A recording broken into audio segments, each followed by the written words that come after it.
What's up, everybody? Welcome to the stream. My name is Gingy Beardy Guy. Long time no see, friends. Howdy do. Hopefully you guys can hear me okay. Been making some adjustments. See T-Dorn's in the chat. You still with me, my friend?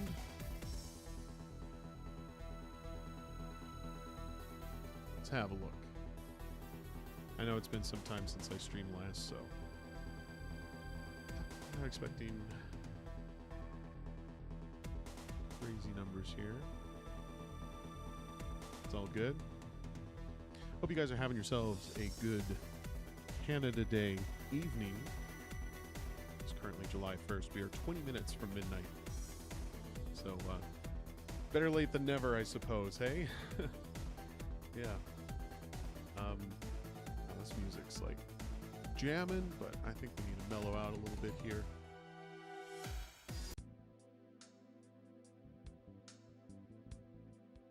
We'll vibe with that for a little bit. Or no, hold on.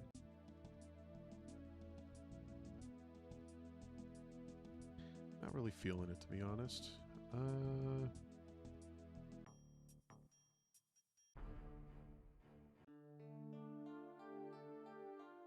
Sure. It's been a while since I've pulled these tunes up. Let's have a look. Is everything coming through okay? Check, check. Testicle. Is my microphone working? So what's up? I know I keep saying that. A lot has happened in the last 2 months. Can you believe it's been almost 2 months since I did my last stream? I feel terrible for that, actually. I always wanted to come back and continue streaming, and just so many things got in the way and just kind of had me distracted, so I apologize. I do. I really miss this.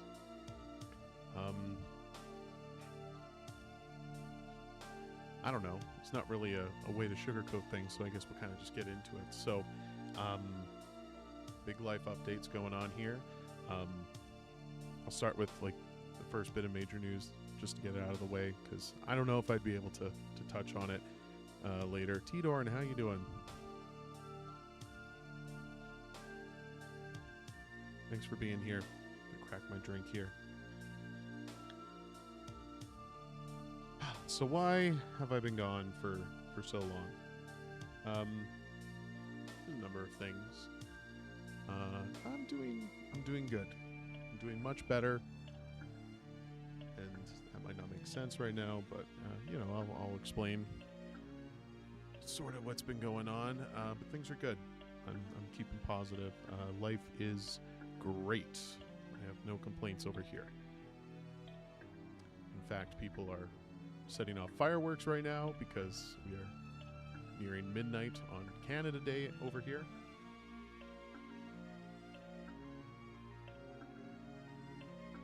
So lots of fun times to be had for everybody, of course. Yeah, so kind of beating around the bush here, so I'm just gonna tear the band-aids. So a major thing happened in my life. Some of you who might have been regulars on this channel, at your house it's about 10:45. We're about an hour's difference, so you're on the East Coast. Nice. If you guys are regulars to the channel, you're probably familiar with my cat Lunchbox. It's probably been about a month since this happened, but unfortunately Lunchbox passed away, and it put me in a really dark place. And so this is me now at a point where I guess I'm better with talking about it. Came on quite suddenly too. Didn't really anticipate it. As far as I knew, he was a perfectly healthy cat. Even had him at the vet like a couple weeks before it happened, but it was unfortunate, to say the least, and I'm super bummed about it. I fucking love that cat, man. He was was going on. He was about. God damn it! When did I get him? Thank you. Yeah, it's been an adjustment. I don't know if, I mean, not everybody has pets, but for me, Lunchbox was like my first like real like pet. Like my, I raised him as a kitten, and yeah.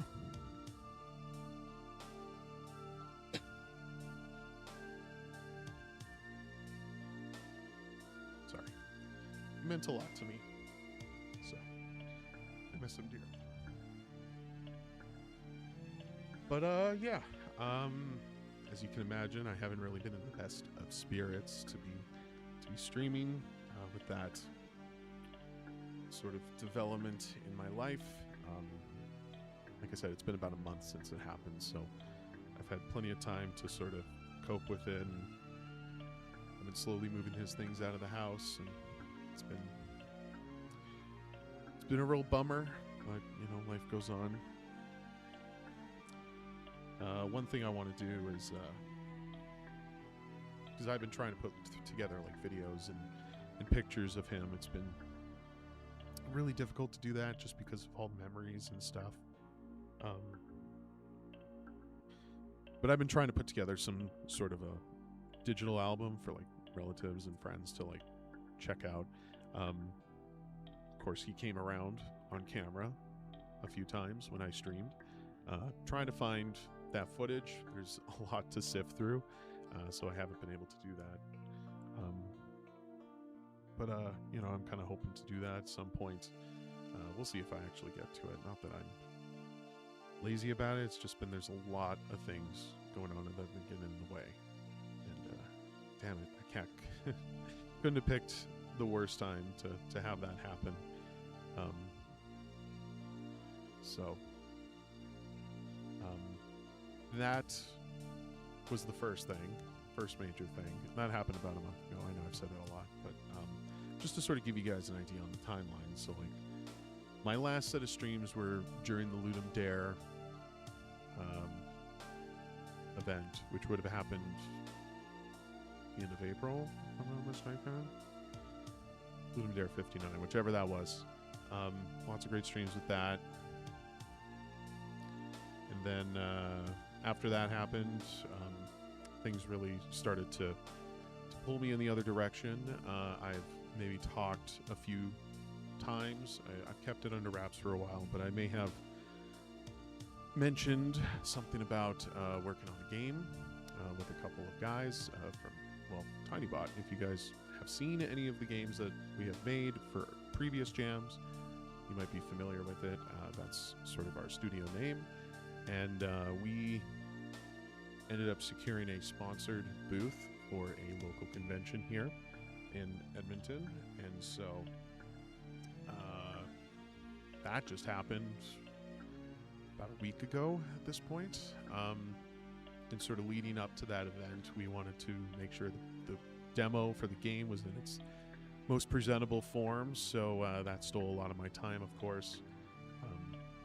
As you can imagine, despite all of our efforts of like maintaining a reasonable work schedule, not just myself, but the others, of course, like we sort of crunched our way to that finish line.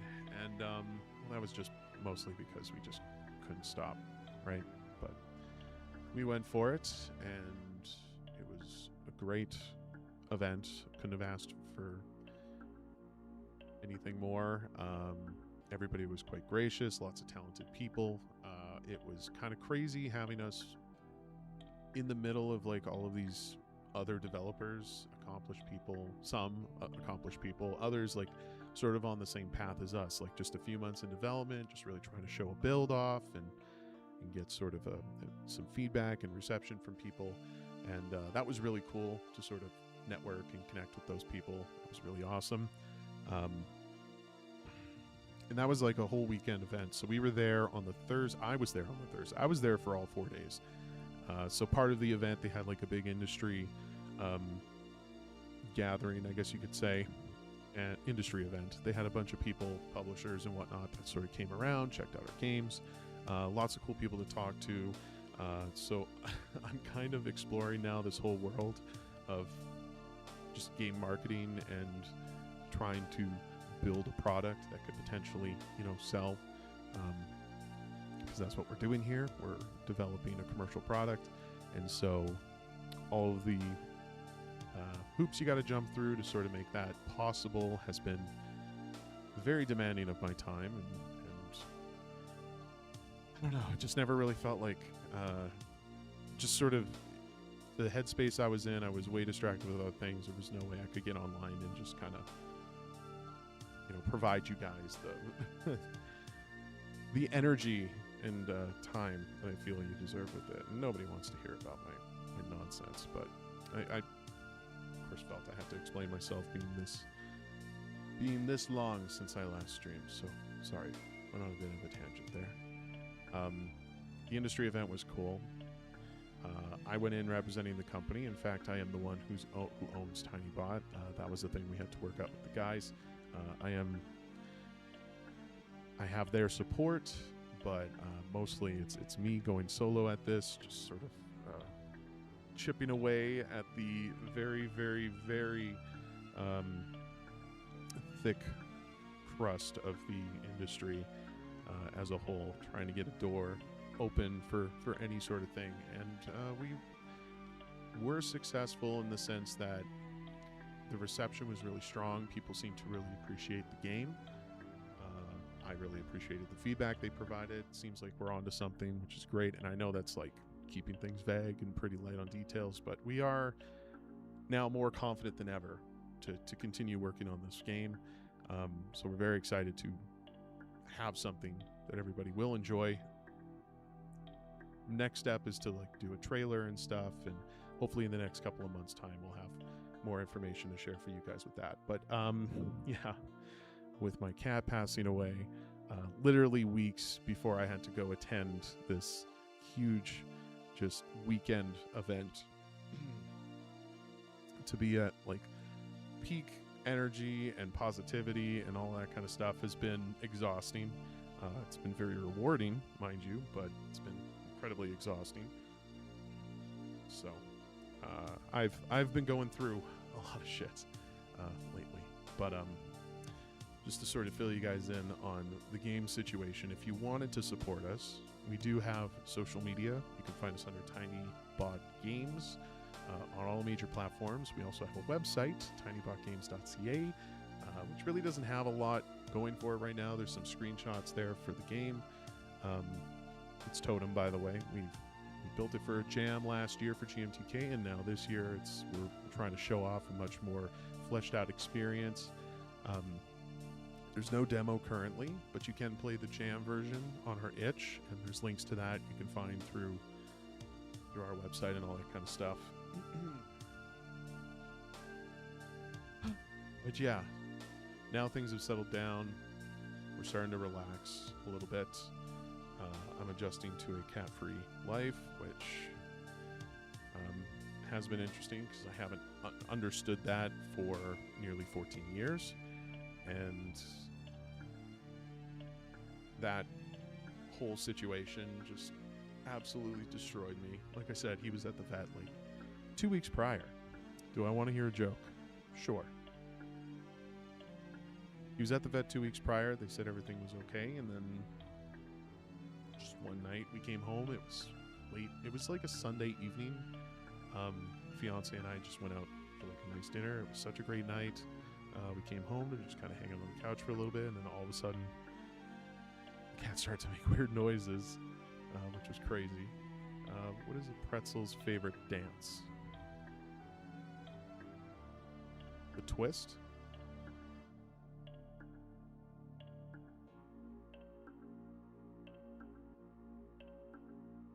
Or should I say, what is a pretzel's favorite dance?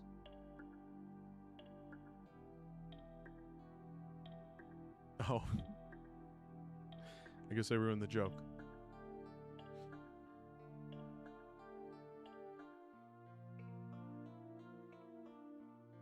The twist. That's a funny one. The funny one. Yeah. I don't want to dwell on the cat situation. It just, it came out so suddenly, and I have so many questions about it. I have no questions about my vet. You know, this is just one of those situations. Like, you almost don't know that something like that could come up. Like, it was, from what the vet at the hospital kind of told me, was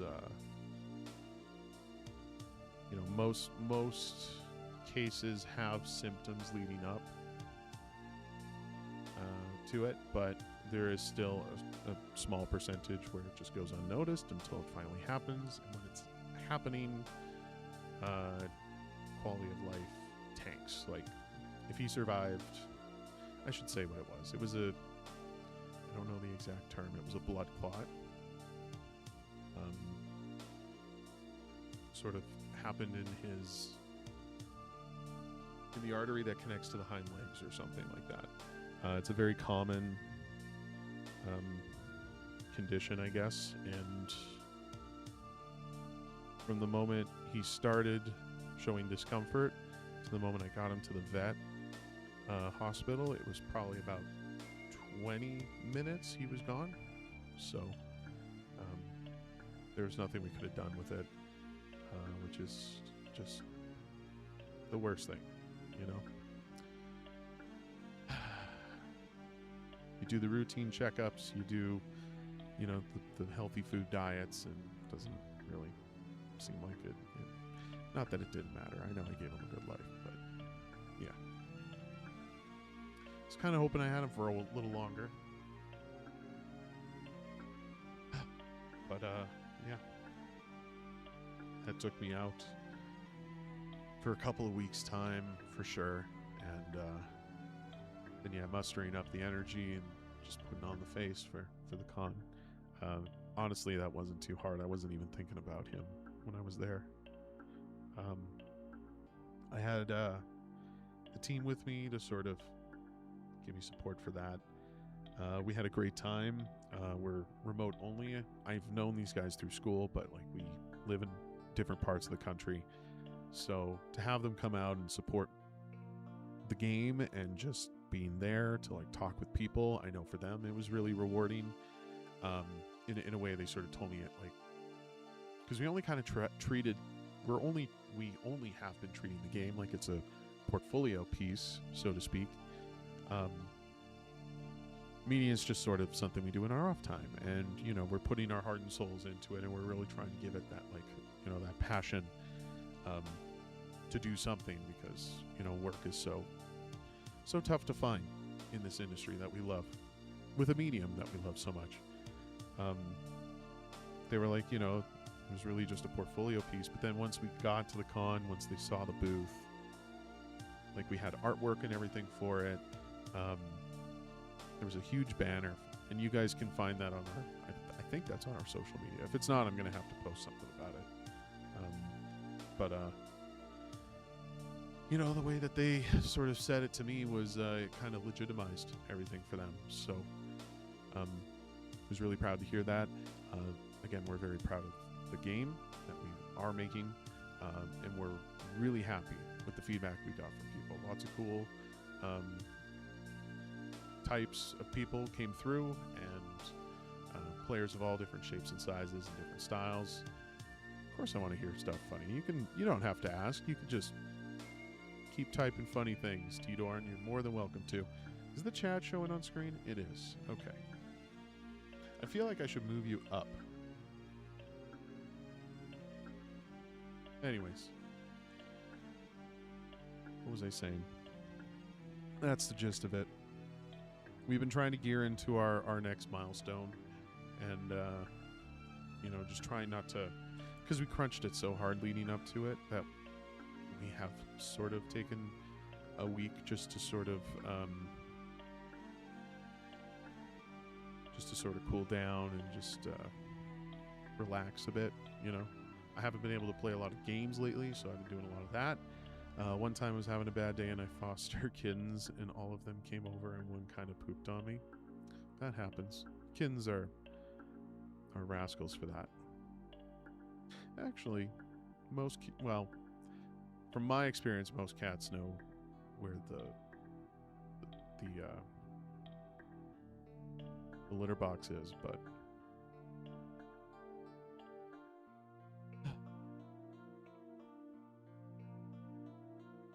oh, what's up, Jared?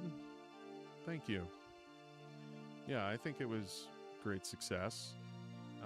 I guess we'll see if things pay off. I really hoped we had a Steam page up before it happened, but just due to circumstances that didn't. So, well, we did get some emails and lots of strong positive feedback, I would say. People were really kind. And a lot of the devs were pretty excited for it. There was actually this one dev. I won't give out his name, but... Alright, T-Dorn, we'll see you later. Thanks for stopping by. Always a pain in the ass to set up, so many hoops to jump through, yeah. Well, we're also trying to... We're trying to do things by the book. There was a number of people that have touched the project, and if we really want to, like, sell this thing, we kind of need it under the company, so we've been trying to get that sorted out, just getting everybody to hand over the rights so we can sort of sell it under the banner and all of that kind of stuff, and that's delayed things, but Steam pages are complicated, and that's quite the process. Yeah, once money is involved, it gets 10 times more complicated. Yeah, and if anybody like has speculation about that sort of process, like the simplest way I can sort of put it is when you have multiple people, like you could probably get away with like one or two, but if you have like more than that and you need each of those people to sort of get a benefit from that, it's better to put it under a joint sort of party, like a company, so that it's sort of isolated and something that you can use to distribute that amongst multiple parties. So that's the whole gist of it there. A lot of people figure this stuff out after the fact when the game starts selling, and it's one of those things like you don't know if your game's really going to sell, but once it truly does sell, and if it does really hit big, that can just cripple you through legal hoops that you got to jump through to try and like sort all that shit out. So we're just really trying to like make the correct steps, try not to fumble. I'm sure it's still going to be a learning experience for a lot of people, but yeah, it's been a process, and I'll tell you, like, until we secured that sponsorship, it wasn't really it was always something we talked about doing, but it wasn't something that we intended to have happen this soon. Like, approximately how many folks you got involved with this project? There's 5 of us. But there's been like other people like from the TinyBot team whose assets are like part of the project too, so we've been getting that figured out. But yeah, it's 5 of us. It's myself, another designer, programmer, we have a sound designer too, and the artist. So yeah. What was I saying? Once we secured the sponsor, it was like, okay, we should maybe start taking this a little more seriously. We always kind of talked about wanting to sell it, but if we're going to go into this event, we kind of need to have like the company incorporated and all that kind of stuff. Not too bad, definitely a big number, enough to really benefit from it. Yeah, exactly. So like we incorporated 2 months ago, and we've been I have been sorting all of that shit out. So it's been very distracting. I have a whole new respect for any like creative director or producer that I've worked with in industry. Not that I had a lot of questions, but there, are times where they kind of just go away to places and they're doing other things and they're not necessarily helping on the project per se. And you just kind of sit there and scratch your head like, why? You guys should be here, but so much business just pulls you away from it. Emails, like constantly. It's like a second job for me now. I have to spend like the first 2 hours of my day just like sending out emails and catching up on people. Had to set up a partnership LLC for 18 people and set up the Steam page for my thesis project. What? That's crazy. That's crazy. Yeah, it's rough. I can't even imagine 18 people. That's crazy. So yeah, none of us have like the business background. My fiance's got a few business owners in her family, so we've been able to lean on them for like insight, but nobody really has experience working with digital media or really technology, if that matters. So, you know, it's just, I've started to network more with people. Like the con gave me access to a lot of new industry types that I can sort of, that are willing to support and, you know, provide sort of insight and advice where necessary. So I've been able to sort of lean on them. I'm now currently in the process of looking into securing funding so we can go into full production. Not that we won't. I think I have these guys with me for as long as they need to be with me. Although, if they get a job somewhere else, I can't really blame them. They gotta go get a paycheck, right? But if we had funding, I could totally contract them properly and get everybody compensated, and we could go into this like full time and actually make this something special. That's my hope. In fact, Canada provides a media grant for startups like us, so I'm now going through that whole process, which is, I'm just not crazy about documentation and paperwork, but I'll do it. Someone's got to do it. So go into that and see what they say. Fairly confident we can get it, but yeah, get that bread. Yep, absolutely. Amen to that. So yeah, that's been my whole life in a nutshell for like the last 2 months. It's been crazy.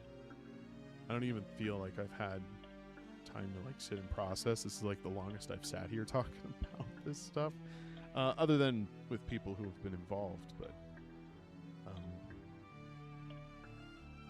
you kind of fall into a bit of a routine, and then, you know, I don't necessarily touch grass too often, and even if I did, it's just me and my dogs. So, yeah, it's surreal, terrifying, and exciting all at the same time. And I'm so hopeful that something will pan out. I'm not trying to get caught in the weeds of it, trying to approach it realistically. But I don't know. We'll have to. First thing we got to do is make a trailer, and we got to get the Steam page up, and we got to see how that reception works. But one thing that I got from people in the con was because we were sort of projecting for like a fall release. Because at least in my mind, I thought, oh, you know, October's kind of like the time for that, like Totem being anomaly detection, spooky, you know, season, like seems like the perfect mix. Of course, there's going to be plenty of other games coming out around that time too, so it might be just a little bit of too much saturation. But at the same time, we don't have a lot of community right now. Like, it's non-existent.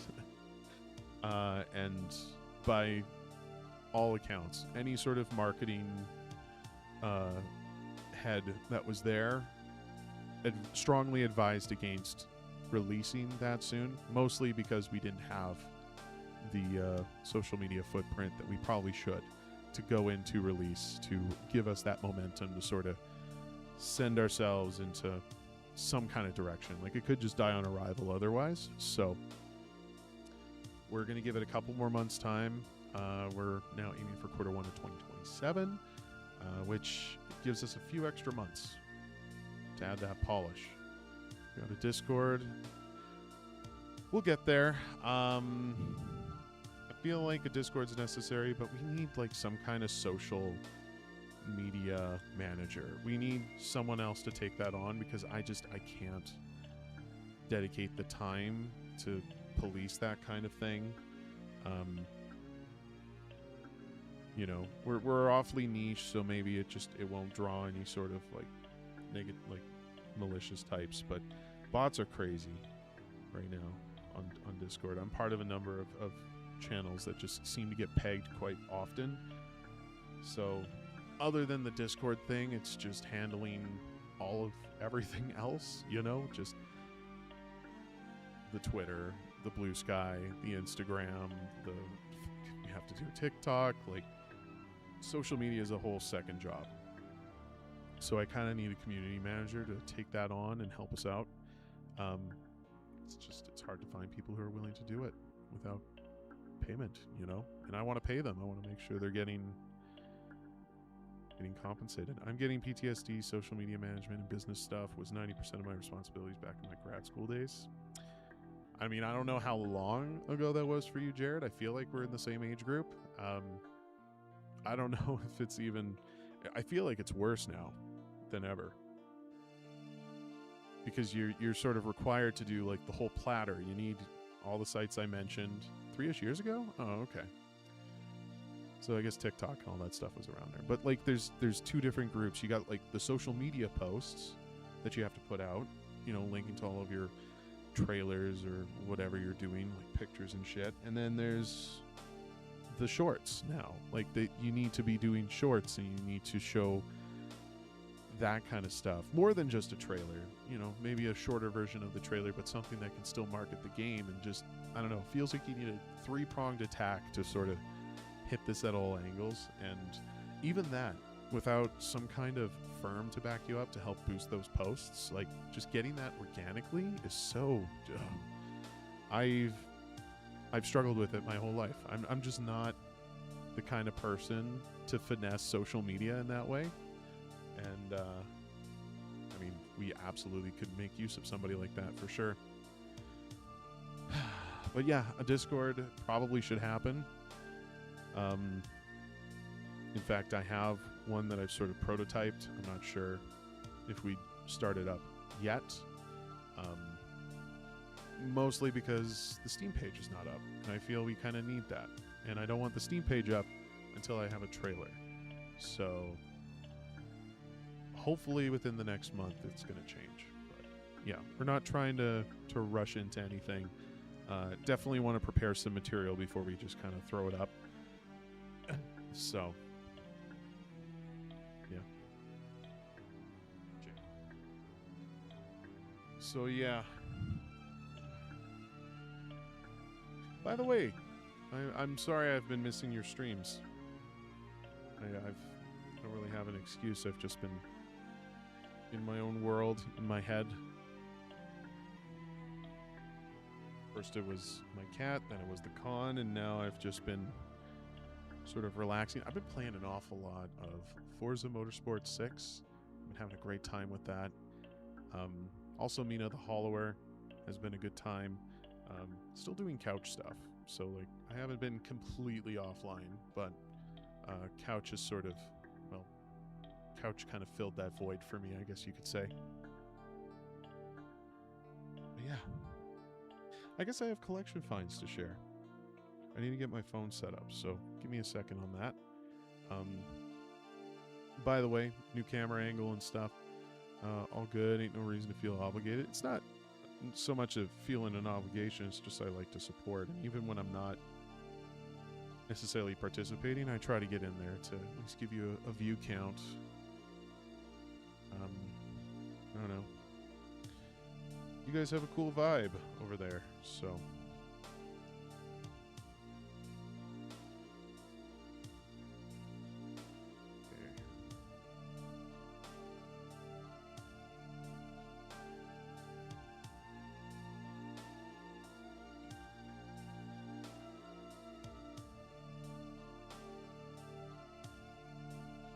Doesn't seem like that that first emoji got through.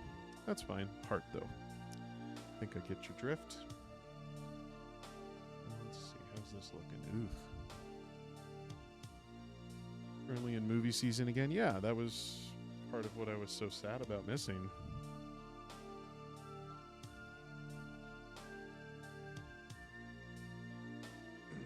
What is your movie for this week? I guess if I went to your Discord, I could see that.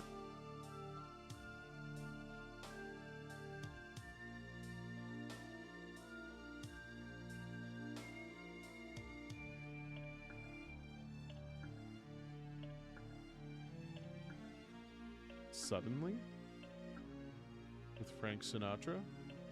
Is that what it is?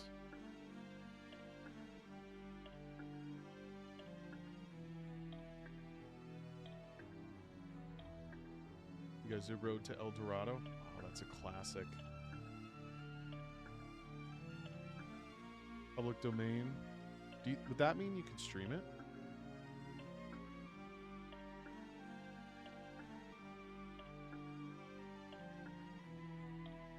I can get into some crime drama. I've been exploring that kind of stuff with Totem, actually. Like, not so much of the movie side of things, but like mid-century murder mystery radio dramas. We're trying to do one of our own for the game, actually. Yeah, if it's public domain, I feel like there's definitely a gray area where you probably could stream it. I've also seen channels, and not that I'm encouraging this, but there absolutely are channels that seem to think that if you only play the video for the one stream and then you delist the video after, delete it after, whatever, you make it disappear after, if you only stream it once, then there's nothing to hit you with and you can stream the movie. Lots of channels take advantage of that privilege. I think it's probably just safer to go with public domain stuff if it had to be. But I mean, yeah, I don't know. If you guys are dwelling into that kind of library, you should do, if it is possible, and I feel like I'm quite confident it would be for you guys, well, most people, you should do a whole series of films just from that era where it is all just public domain movies. And then we can have watch parties together. Would that be fun?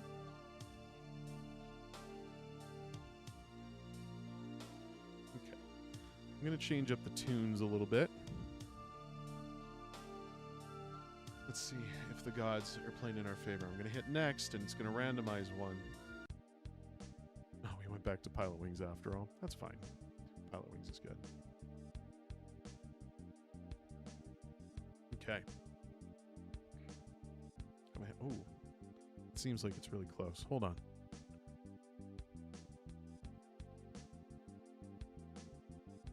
No, I don't want to cancel. Oh, I'm already zoomed back on it. Let's see. I guess we'll find out if it's close enough. All right. So it's been a while since my last collections video. From what I saw, I did one in March. So it's been a while. Admittedly, I haven't had the most disposable income in the last little bit. So the games that I have here have sort of been acquired over the last few months.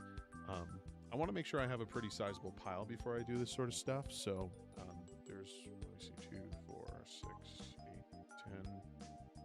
I have 12 items here, 11 of which are games. And we'll probably start with the first one here just to sort of get this out of the way. In no particular order, I would like to show you this 360 controller. Look how pretty it is. $12.99. Honestly, killer condition. Like, these are super tight sticks. I don't even think we can get you in close enough to see, but the sticks don't even have wear on them. Sorry, the camera keeps bouncing. I'm sure that's nauseating for you guys to see. Let me try and stop. It seems like you can sort of see there's some buildup here, some battery acid. That's going to be pretty quick to clean up. So obviously something that just wouldn't turn on anymore, and so they threw it out. I think $12.99 is a pretty decent deal for that. Arguably, it's going to be the best quality controller that I have in my possession, so that's pretty good. Okay. So I've been trying to grow my Wii library, and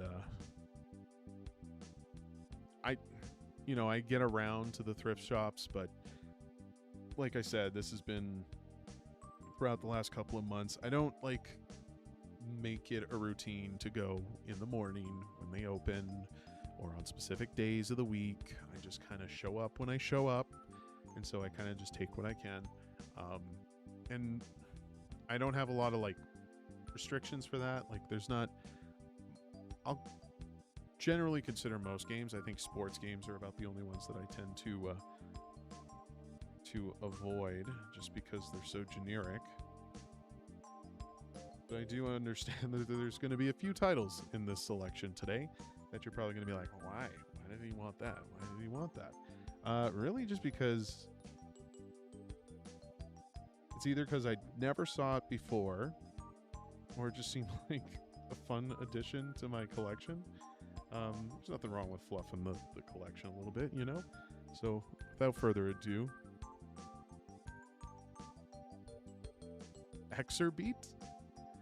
What the fuck is that? Seems like it's just a fitness game, right? Paid about $10 for it. We'll look it up on price charting, how much it actually costs. I think the price is relatively in that range, but I got this mostly because the condition was so nice. I almost feel I need to I almost feel like I need to turn on my lights a little more, make it a bit brighter in here, but we'll keep going for it. Hope it's looking good on your side. So yeah, Exerbeat. If we go to the main screen here, let's see how much this baby costs.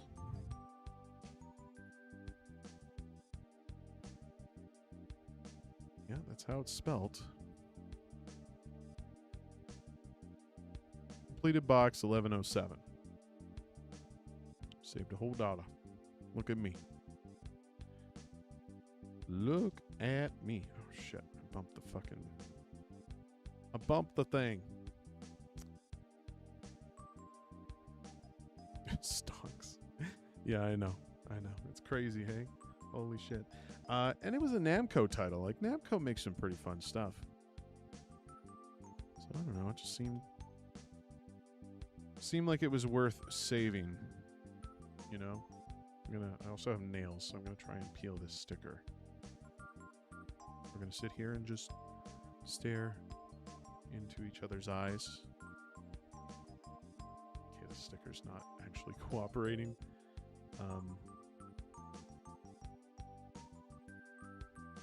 Just going to keep looking at you. I can do this without... Never had a balance board, so I'm super unfamiliar with the library game. Does it use the balance board? Oh, it does. Yeah.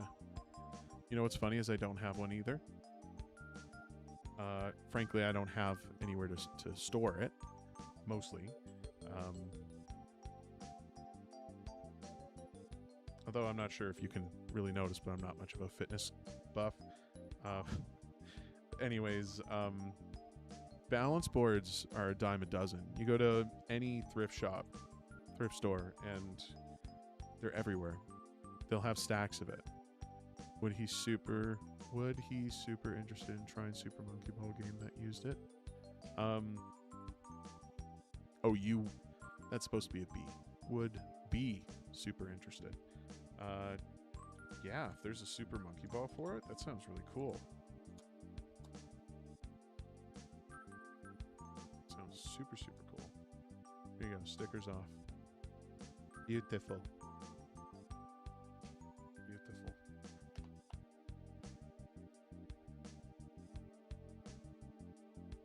Alrighty, next up.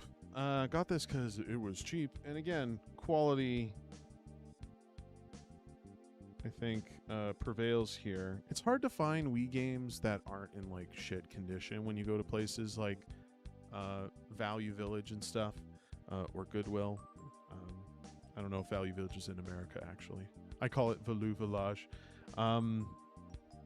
Yeah, this one, nothing special. Merv Griffin's Crosswords. Yes. Again, condition's good. There's no, like, scratches or really any gashes in the packaging, and it was $5. So, you know, I think that's a win. Also, yeah, who the fuck is Merv Griffin? There's just something about it. Like, I feel if you ever got into like angry video game nerd videos, like I feel this would be if he was doing videos today as like the nerd gamer that went through like shitty like mid 2000 games. Like this feels like the kind of game that he would tackle. Yeah, look, it's pretty nice. I feel like someone fired this up once and then never played it again. So yeah, I grabbed it. $4.99 for that baby. Let's see here. Merv. It's Merv Griffin, right? Yes. Griffin's crosswords. Don't let that confuse you with Shaun White's snowboarding. And let's go to main here and have a look. So complete? Okay, I'm on par. $5. Give or take a few bits of change.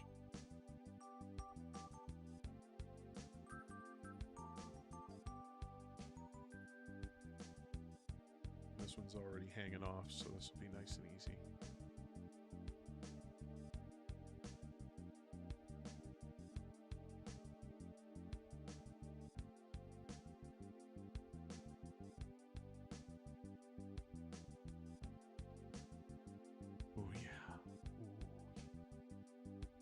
I need like one of those ASMR microphones just to like capture that sound for you guys.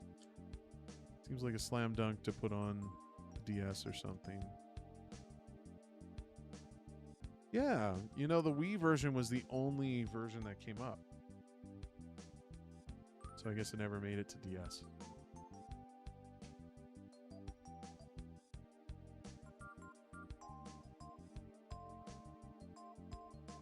There's still part... Okay. I didn't get all the sticky off. I'm going to have to use the next label for that. All right. Next one. I showed a game for this series in the last collectibles video that I did. Was really worried that I was getting the same game when I found this, but thankfully I did grab it. Mostly just because I get to add on to the series, but... pretty much it. I'm just glad it wasn't the same game as before. Rapala Pro Bass Fishing. Honestly, not sure what to expect from anything like this.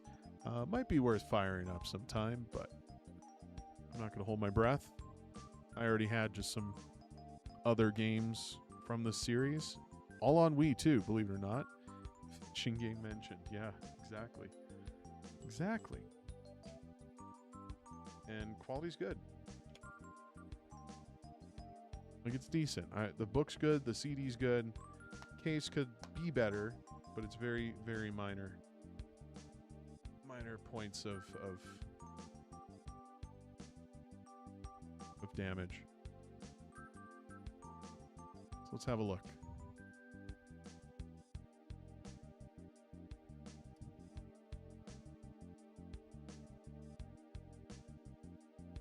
Paula.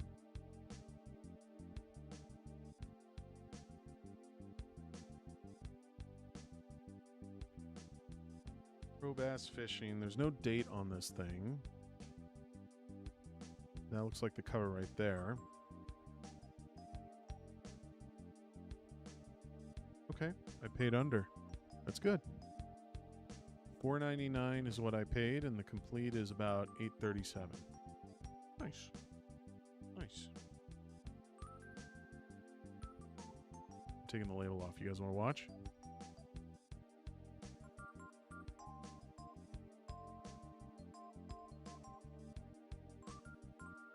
I don't know what I'm doing with my eyes.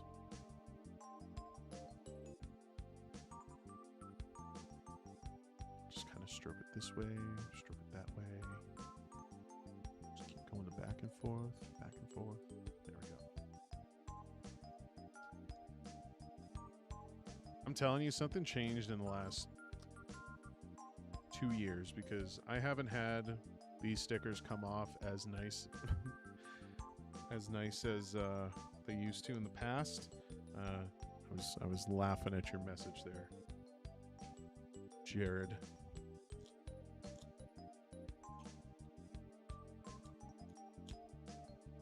we go. Last bit of sticky. The Merv Griffin is now just got an extra star in quality. All right, 2 more for the Wii, and then we can move on to the next set. So, don't really have to say anything about this one. I think it's pretty self-explanatory. It's really the stickers that had decades to fuse to the box that you got to watch out for. Yeah. I think, there's a game here that's got... Is there? Yeah. No, there's definitely a game here that has old GameStop stickers. Yeah. You had this one. What happened to it? This does have an old sticker here, though. You can see it. Camera. There we go. Yeah. So this is Rayman Raving Rabbids 2. No manual, unfortunately, but I thought condition was pretty stellar. By all accounts, there's a fingerprint there on the disc. I can wipe that off. I really weighed out the option of taking this one. Like, generally speaking, you know, if I have to cut something from the pile, it's going to start with the ones that are least complete. But again, like I said, to find a Wii game that doesn't have a tear or a big gash in the packaging can be difficult when you're getting it through these places. And so, I mean, the fact that this is missing the manual does suck, but I think it would be much easier to find a manual in comparison. So maybe someday I'll find the replacement for it. Never really sold any games back in the day, so you probably have it hiding somewhere. We should probably look up how much this is. Back here. So let's see here. Moving Rabbids 2. All right. So we're a little over on that. Complete is $7.22. I paid $7.99 for this baby. To not have the manual, I mean, I don't know.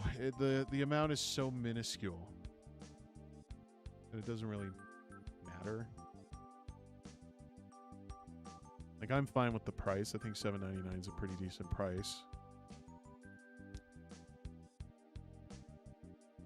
Maybe I'm just coping. If you think I'm coping, type it in the comments below.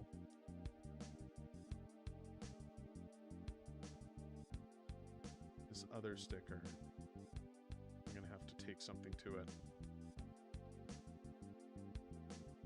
That one's not looking so hot.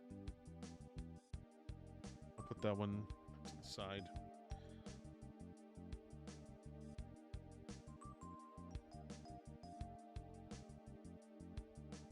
Okay. Last one for the Wii, possibly in the worst condition compared to the others.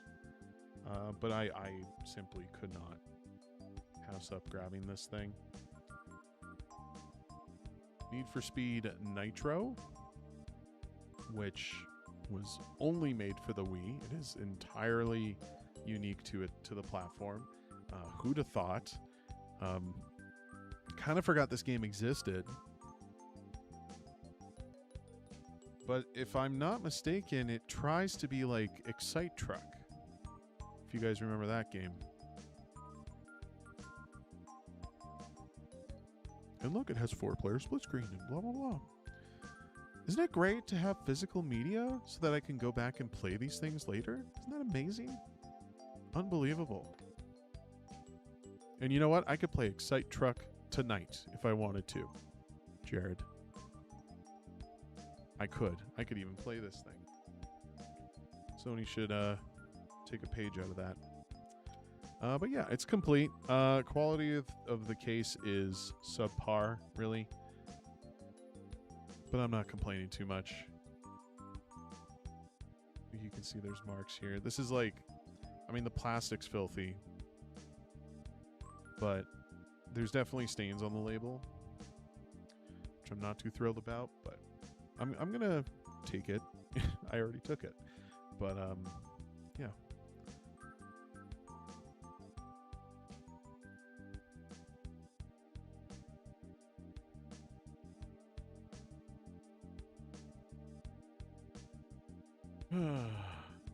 I'd rather have my access to games revoked at any point, you know, because it's just so convenient. Yeah. I mean, people talk about like choice fatigue and having too many options with streaming services. Like, oh, when I have so many games just loading up my hard drive and I have to shift through like 30 of them just to go down and play my game. Or if I'm a Call of Duty player, I got like 10 other games because that's all I can afford to install on my console. Oh, so annoying. Okay. So Nitro, complete price is $7.99. We're on par, baby.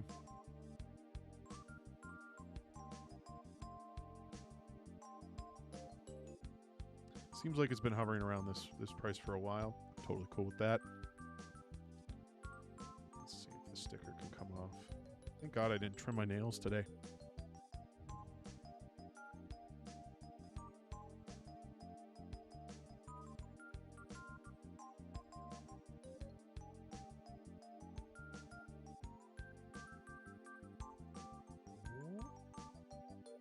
Oh no, it's tearing. I'm gonna have to start peeling from the other side. I think I might have to start peeling from the other side. Oh. This is kind of working.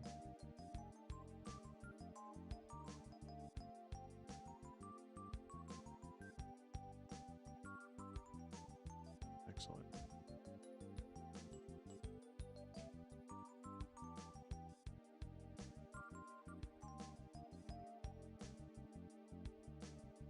I just want to change the tunes up. All right, this is going to be random. Let's hear it. Nah.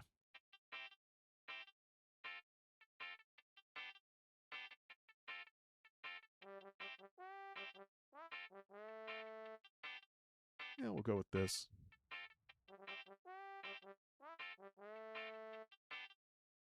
So yeah, that does it for the Wii stuff. Oh, here we go. Here's our GameStop label.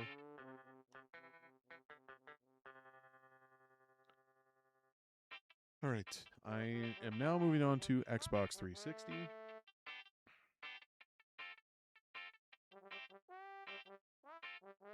We have here Shaun White's skateboarding. Never played it in my life.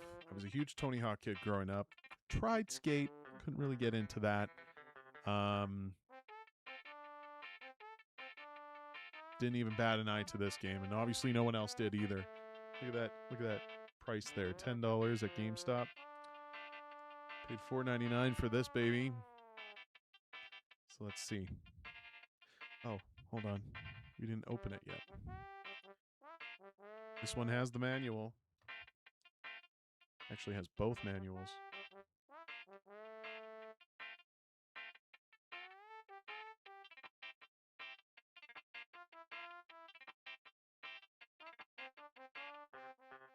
So not bad.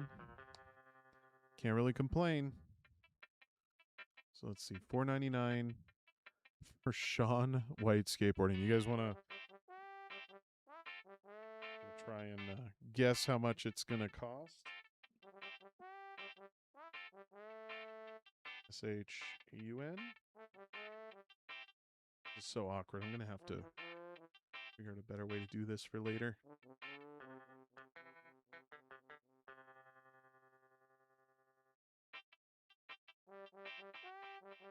See Shaun White snowboarding. Oh, there's skateboarding. Oh, it's been climbing. Interesting. I wonder what makes this game different.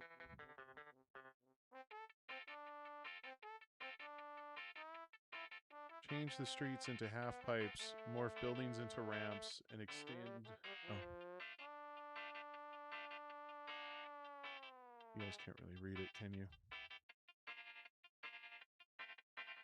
And extend rails for endless grinds, alone or with friends, in the only game that gives you the power to shape, create, and ride the ultimate skate park. Welcome back, T-Dorn. I'll be honest, I don't know if I'll ever pop this into my system. But I'm glad to have it. A little piece of history here. You know? A game that I am quite confident is not available anywhere else. I don't even think this is on Uplay or anything. You think you could play this on PlayStation? No. No, you cannot. Because you will own nothing and love it.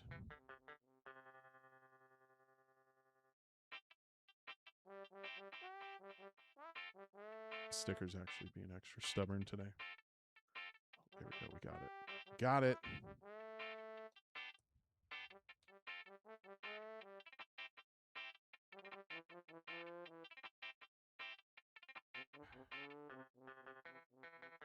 Okay, well, it didn't take off the one side that I wanted. This one might require some effort. Made a bed that works as a fort, and comfy bed I sit on, the blanket, then boom, bed. Crazy.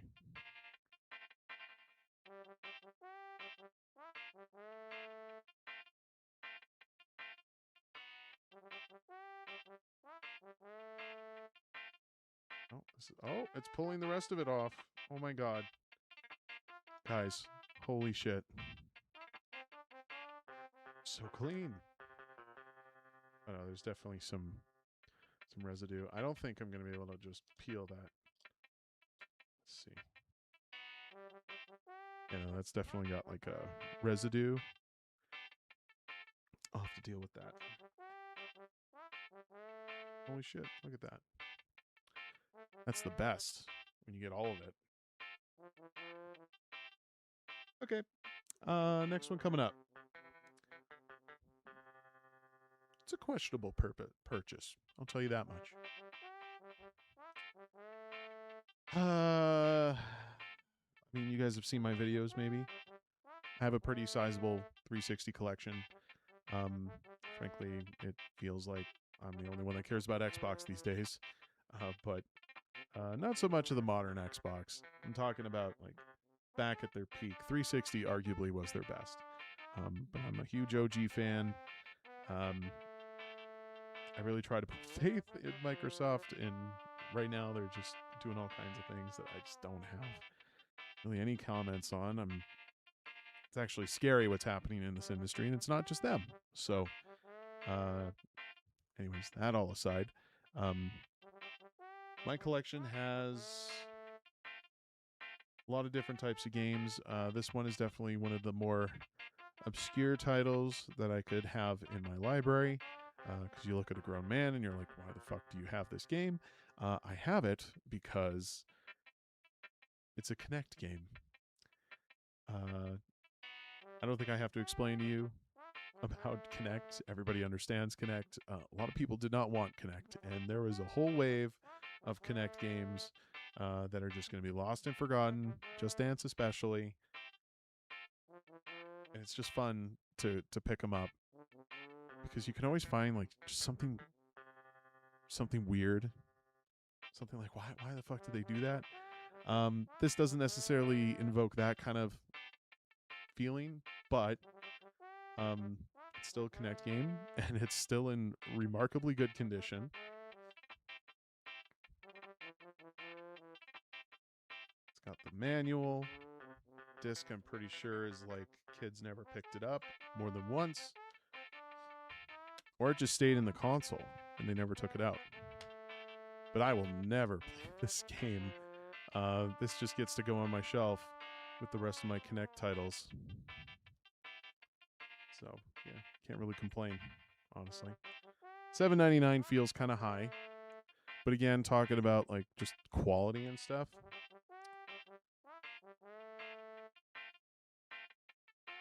feel like Just Dance, especially the like, well, they're all kind of kid targeted, but Just Dance, Disney Party. But these like offshoot ones, like I feel just got way less attention.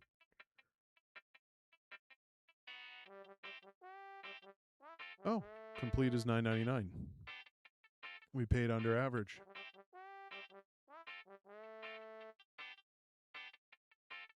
Oh no, this is the Wii version. Back it up.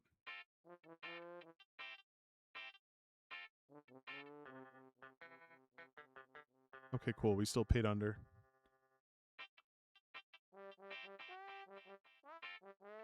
Dang, it went up to $12.80 back in February 2022. You know, it'll be interesting to see what happens in the market as like games continue to become digital. Of course, I'm talking about the Sony news from today. They're going to be canceling, or they're going to discontinue physical media printing in 2028, I believe they said, which I have a feeling is going to be around the time when the PS6 is available. That's besides the point. I wonder if even Kinect games could get a boost in price when the demand for physical media goes up. You know? Maybe there's no saving it. I'm not saying this should. But you know, people can be nostalgic for all kinds of things, you know? I don't think some people like the Virtual Boy. You know, how dare I compare the Virtual Boy to Kinect? Probably best not to do that.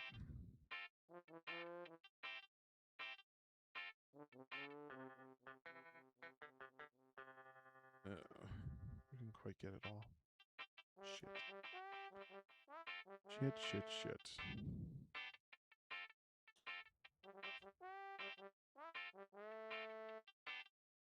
Oh, that was a good one. Rip. Yeah, that got it. Nice.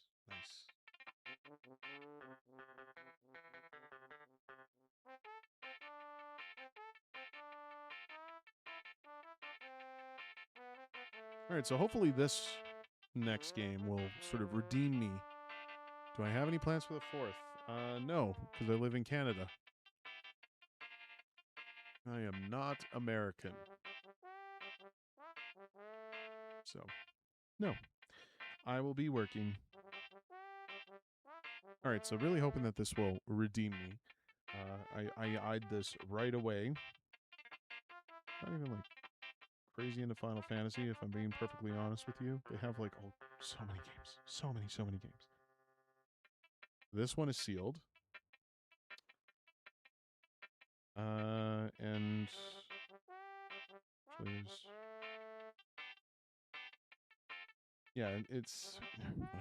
I'm babbling. Sorry about that. No, it's fine, dude. Totally fine. Let's move the keyboard up here. So this is the Vana'diel collection for Final Fantasy 11.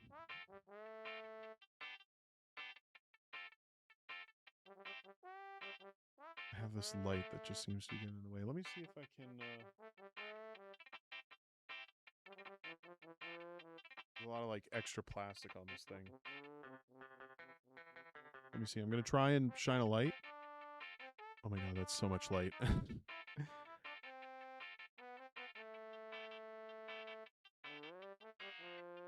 No, that doesn't help at all. As you can see, it's got a shiny case to it. Yeah. As far as I know, this content probably can't be playable anymore because servers must be closed at this point. Maybe I can hack my console. I mean, maybe I can try a different way to make that possible so I can enjoy my games. On my watch, I have a flashlight and I accidentally turned it on. It's really bright. Yeah, that happens. So yeah, this thing is still sealed. It's very thick. or dense, I should say. It's got like a weight to it. I don't know what is all in here, but it's a sizable package. That's for sure. That's for sure. So we're gonna type this in here and see how much it's going for. I paid $15 for this baby. So if I go Final Fantasy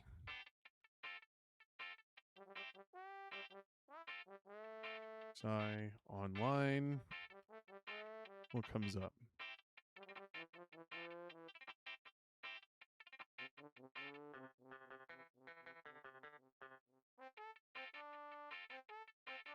That's not what I wanted. Is this it? This isn't PAL.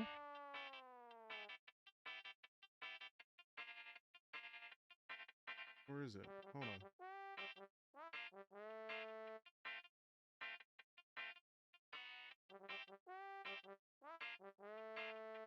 Let me try typing it differently. Vanna DL comes up if I do that. Oh, damn. This thing goes way back.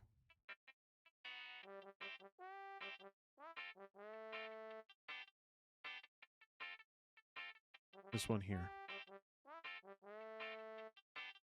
I suppose if the servers are down, it's probably not worth much of anything, but new price is 17.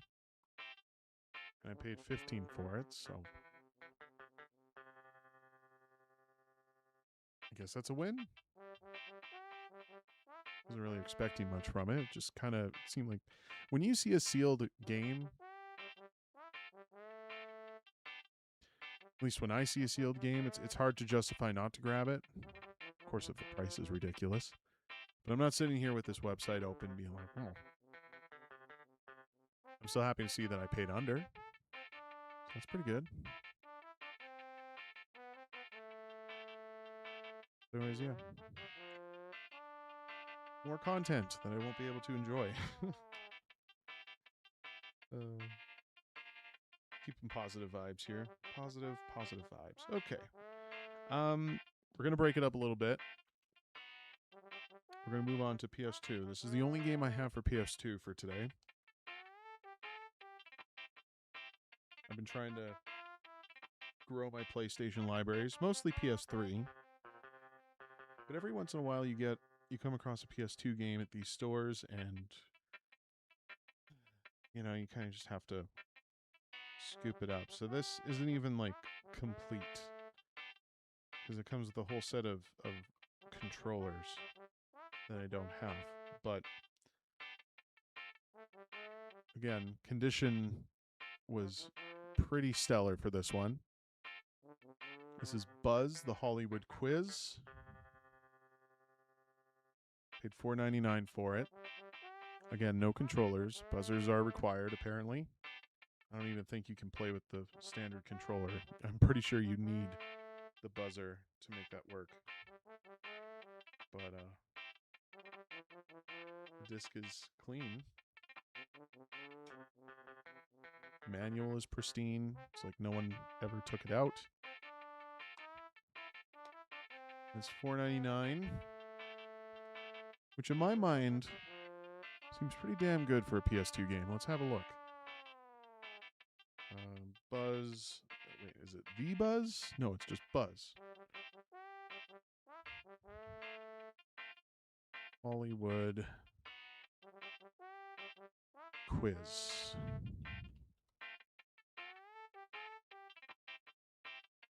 Look at that. Complete, $6.99. Does that also mean... Oh, no. They have the bundle here. I see. Okay. So this would be the game standalone. Actually, hold on. Let me have a look.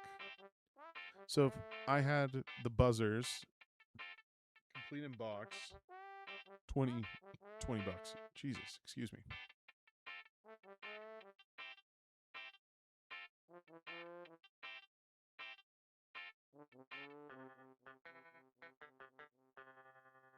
For this one, complete is $6.99. I paid $4.99 So I think that's pretty damn good. I feel like that's my only default response, but it's good. There's no like extra. There's no hyperbole to it. It's just good.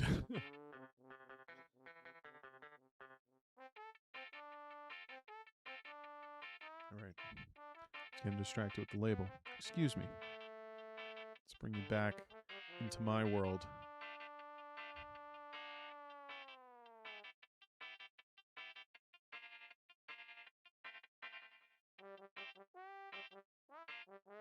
So what's been happening with you guys? It's been a while. Feel free to update me on your lives. What's been going on?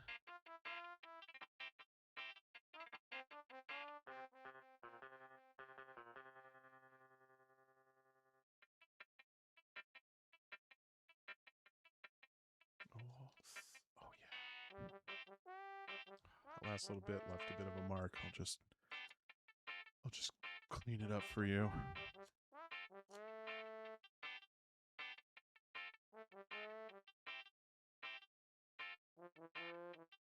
I feel like the shakiness of the camera just adds more impact to those motions.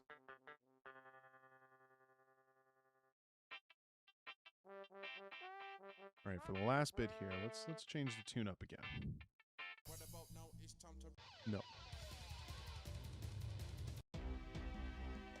Ah, yes. Okay, so these next two games, this is the end of the pile. These next two games, I'm very proud of finding. I'll admit, I picked them up at the con through a booth from one of the used game stores in town. Prices, I thought, were pretty reasonable, and I was fine with paying a slight markup if it was from the con, because I knew the condition was killer. So, what should I start with? I might start with this one, actually. All right. For the original Xbox, I have Shenmue 2. I paid about $20 for this, which I'm pretty sure is a little high. I just couldn't get over the quality or the condition of it. And I didn't know this. It has a DVD included for the first one. Shenmue the movie.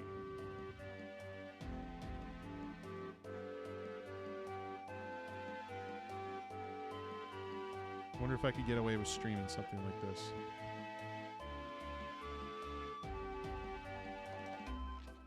I don't even think that's been played once. There's a lot of cool DVDs in like these old games. Like I have tons of collector's editions with like developer tapes and stuff.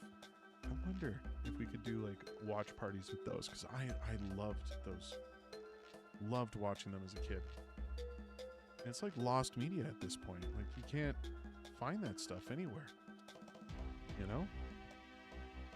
Anyways, Shenmue 2. Complete with manual. Quality, it's like a 4 out of 5, I think. Let's see what this baby goes for.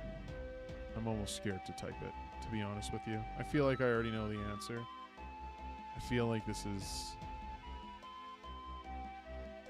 like $12. Okay.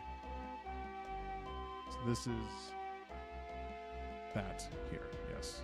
I was almost on point, yeah. $13.71. So I paid a little more. Honestly, I'm totally cool with that. I'm supporting a local business, doing it this way.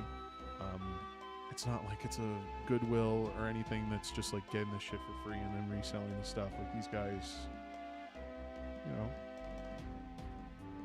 they love the medium as much as I do. I'm totally cool with that. Mostly because I didn't have it before this. And this is a great addition to my collection for sure. So very happy with that. And you know what? Actually, how long is this DVD? Including the feature-length DVD Shenmue the movie. You know what? Let's do a quick search for that. Shenmue the movie. There's a wiki for it. This is a movie that contains all major events of the first Shenmue. It was released with the Xbox version and is an hour 30 long. Damn. The point of releasing the movie was for people who never had a Dreamcast due to it being unsuccessful because the PlayStation 2 that are playing Shenmue 2 first to know what happened before Shenmue 2. The movie had the game's cutscenes, but put into a suspenseful movie-like form. That is so cool. A fan, Mr. 357, had recreated the entire movie in full HD with widescreen support and captured much of the missing content that was missing from the original. It's on YouTube. Bro. 4 hours and 50 minutes. I feel like we're going to have to go down a rabbit hole, guys. But like another time. Not now, but another time. My God, this guy only has 489 subscribers. The videos existed for 10 years.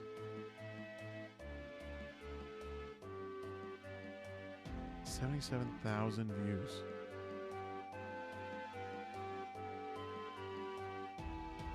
Hold on, I'm just going to play it for a moment. Aw.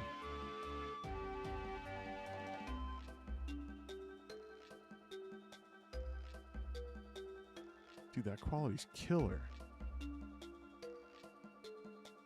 3D printing is nice. How are you? Officially back.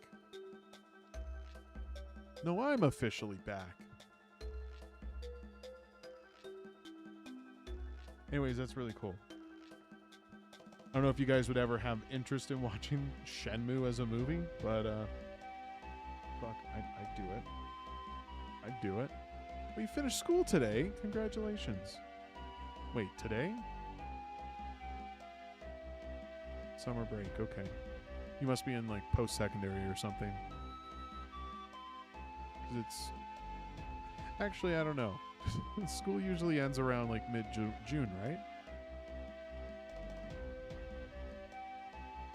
Anyways.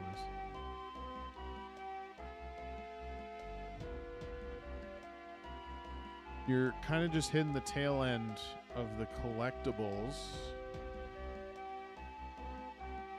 But, you know, glad you could be here for this one. So this might be the cheaper one in comparison to everything else.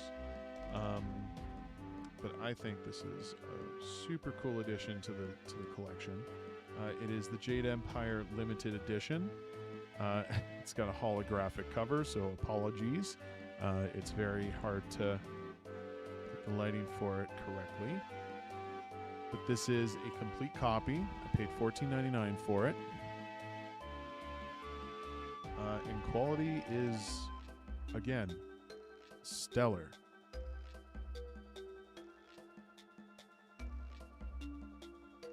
I might make a stream soon in VR. It's crazy. So we got the limited edition bonus content, which I guess doesn't have to be on the top flap, but it is. And then the game.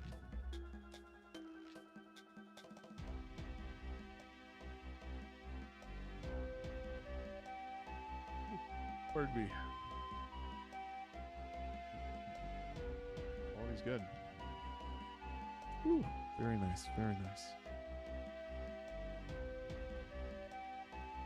So yeah, $14.99 for this baby.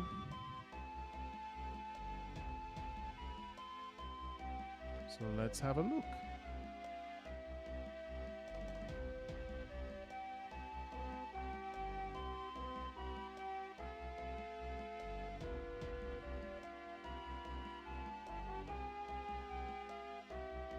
PAL version seems to be worth a little more. That's okay. So we're pretty much right where we need to be for this. Complete price is $14.86.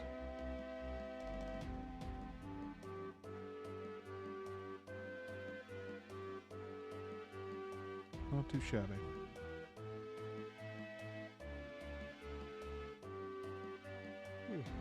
Excuse me. There you go. $14.99 complete box. Jade Empire. Don't really have much else to really say about it. Wouldn't say that this is that big of a flex either, but I'm proud for this. I'm really happy to have this. Oh, it even comes with demos loaded onto it. Forza Motorsport, Conquer Live and Reloaded, and Mech Assault 2. Interesting. T. Dorn says, question, how long have you been a YouTuber? I would assume that question's directed at me. Let's go back to here. Here we go. How long have I been a YouTuber? I mean, the YouTube's kind of always been secondary for this channel. I primarily do YouTube through another channel called Co-op Couch Show, and I've been doing that for over 10 years. This one was sort of started on again, off again over the course of that period. I think I officially started the YouTube channel, I want to say 2016, somewhere between then and 2018. Then I streamed for a little bit, then I stopped. I think I did it going into the COVID break, and by the time COVID ended, I also stopped streaming. And there was a brief period there. But I stream on Twitch as well.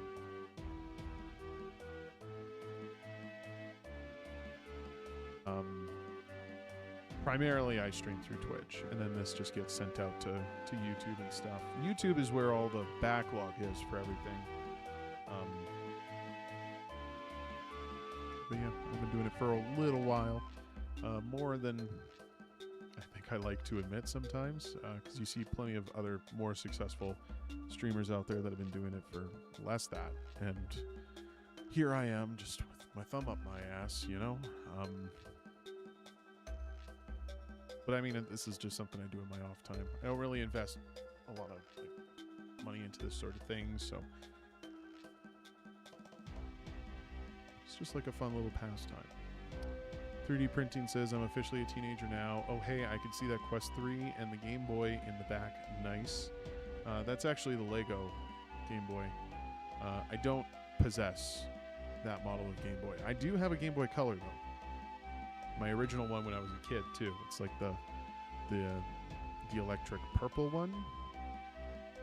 Atomic purple, I think, was the color, actually. Like the transparent purple casing to it. And it still works. It still works. I fired it up earlier this year. I might have to just start, I don't know. Maybe I've been thinking of playing Pokemon Silver on it. I still have my copy of that, too. I was looking at videos and stuff, and I saw a video called The Abstraction of George Cooper. Abstraction is in a show called The Amazing Digital Circus, and it's When You Go Insane. Interesting. People seem to like that show, Amazing Digital Circus. I never saw it.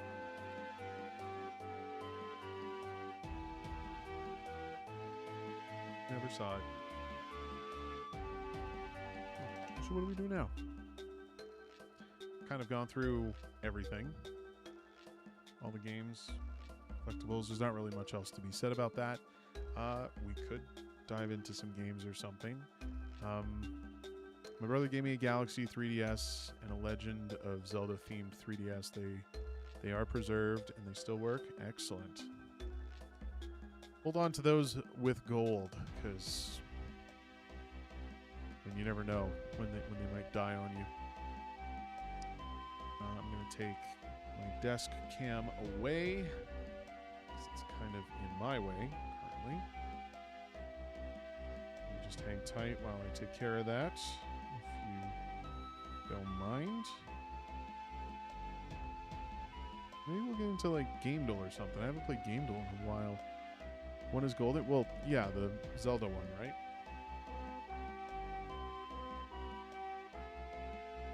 Yeah, what I'm saying is just like hold on to your physical stuff, because I think I think a lot of people understand like why you should hold on to that stuff, but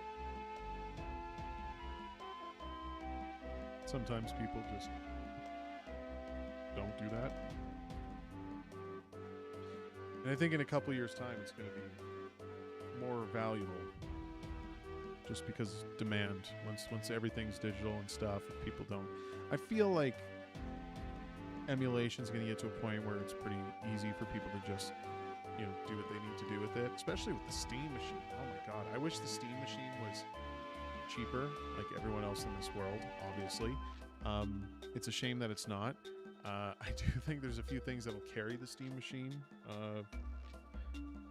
starting with that OS and the EMU Station install that you can do for it. I think that'll be like a super good emulation console for people.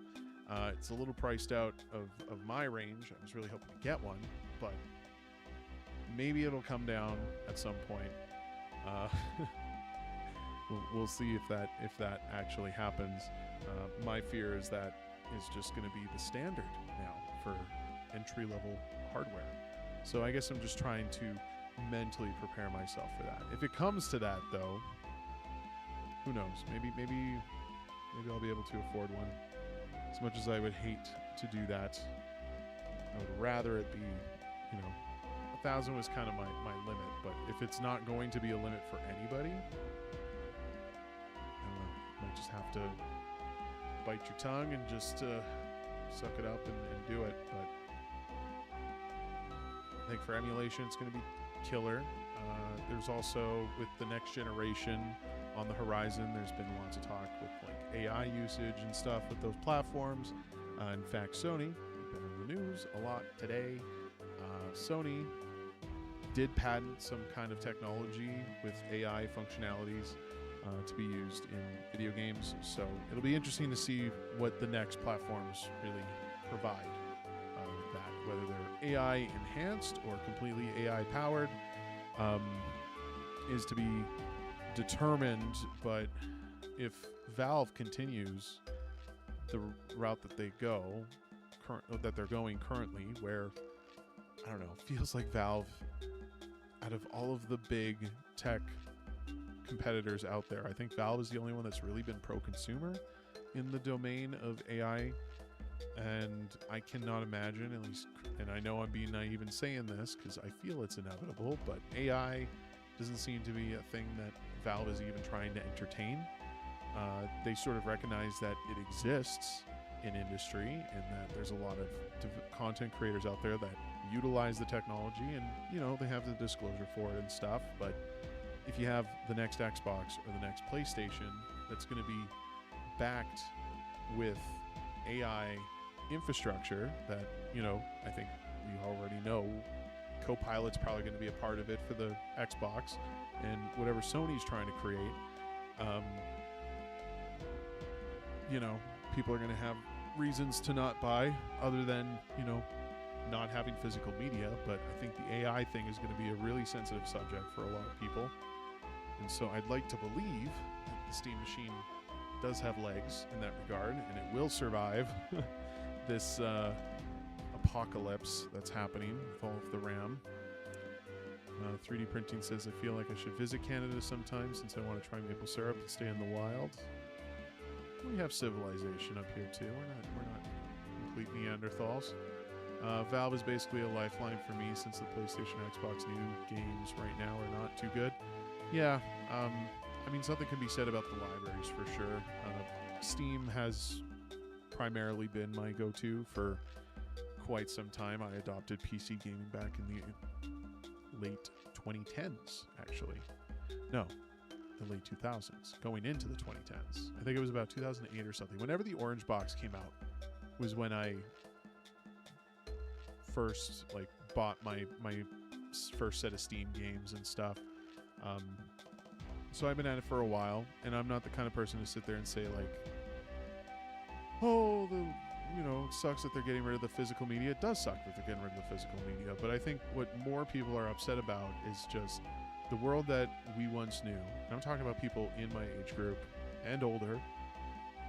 The world that we once knew where all media is physical, where you could share a tape or you could share a game with friends just down the street. You could show them something new, something different that they never saw before. You could go into Blockbuster and just kind of rent a game that you knew nothing about just based on the art of its cover and discover new things that way. Like, that world is long gone, man. And I know the physical media was sort of that final nail in the coffin. Like, there's a point where you hit a certain age where things just have to change and you don't really have much control in that. And, you know, it's heartbreaking to see. It really is, because I'm a collector. I like physical, of course. If it were possible to have physical copies of certain games that I like to play, and I'm talking indies here, I certainly would do that. And I know some of them have had physical prints that have been put out there, but you know, it's complicated, right? And I read something today that 85% of the PlayStation library is digital. So, you know, all this outrage about the physical media kind of stuff, I feel like there's really only 15% of the people in their consumer base that actually gives a fuck about that. So it's not going to ruin Sony by any means. They've already been pulling back on it, especially with like physical copies of Blu-rays and stuff. I mean, Best Buy stopped selling those last year, and I guess this is just the natural process of things, right? T. Doran says, I've been in Niagara Falls. It's so pretty during the night. If there's any wrong spelling, it auto-corrected stuff. Oh, 3D printing also said, but hey, I have every official Half-Life game now. Yeah. I mean, it's great that I have 20 years of Steam content. I have a library that spans across 20 years of gaming. And I mean, it's great that I can go back to any of those titles. Like, I'm not restricted per se by the generation of the platform like the rest of these systems. You know, they come out with a new console, sometimes it's backwards compatible, sometimes it's not. I mean, Xbox has always been like a real like little touch and go, because the 360, as far as I know, doesn't support every last original Xbox game. But it really sucks that trend has sort of died now, you know? There's this game called Portal. You should try it. So fun but hard. Oh, I'm well aware of Portal. Thank you very much. I said it earlier. I started PC gaming because of the Orange Box, and that came packaged with it. So, yeah, lots of good stuff there. Lots of treasures. And it's really cool that Steam just allows me to continue accessing that stuff. And maybe PlayStation will get there with this new Switch. It's really, really muddy with their older generation stuff. I know they have access to a selection if you subscribe to their Plus service or something like that. And Nintendo's got something similar. Really wish they would just give the full library, though. I understand licensing can be an issue, but... Or even just some way to play the old stuff. Like, so, with this whole direction now that everything's going with, like, digital only, the speculation is that the Xbox Helix console will also be digital only. I would not be surprised if it was, but I'd like to think, and I want to have faith, and I know I'm being super naive with this because we're talking about Microsoft here, but if they really wanted to have an edge over Sony, like, it's so minuscule. Like, honestly, if they had an edge over, if they wanted an edge over Sony, keep the disk drive. You know, let me have access to using a disk drive. I read that there was something about some technology to digitize your physical copies, which would only be limited to the Xbox One and the Series S and X line of discs. Or did it include Xbox One? It might just be S and X, actually, now that I think about it. Either way, it's not good enough. I feel like, you know, even if it didn't play the game, I don't know. I feel like it should just play all the games. Like, let me just play all the games, but maybe that's impossible. What I would really like to see companies do, and Sony, I feel there's money on the table for this sort of thing. You could just produce an external disk drive that could support all generations of PlayStation consoles, like PlayStation 1, 2, 3, maybe even 4, and or just, you know, keep it vintage, like maybe up to PS3. I don't care. Give me an external drive that I could pay for, that I could just plug in through a USB port or whatever onto the console that would allow me to play all generations of your games.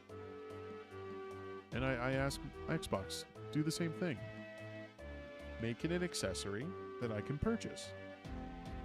I would happily buy it. If it would allow me to continue playing with my physical media and not having to rely necessarily on bringing out the old hardware and stuff, like if you really wanted to be pro-consumer in that respect, I know people would rather just have it built into the box, but if it can't be, make it a separate product. You know? I feel like there's a way to skirt around the legalities of that could potentially work, but maybe I'm just being dumb. You know? I know it's like wishful thinking, but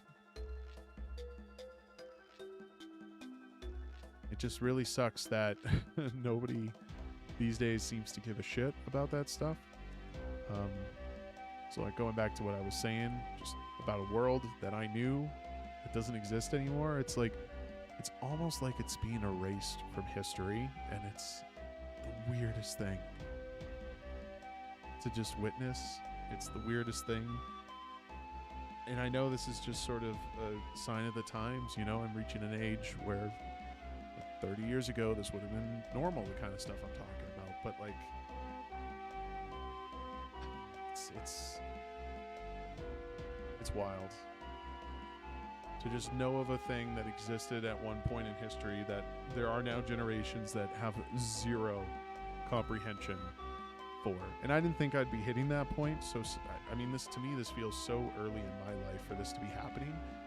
I thought physical media, and I hate to be so doomer about it, I really thought that physical media would last at least one more console generation. But it seems like they're really trying to pull the rug out from under us. Like, just rip the Band-Aid, get it done. If we launch the platform where it's digital only, there's no need to worry about like printing and licensing and all that kind of nonsense.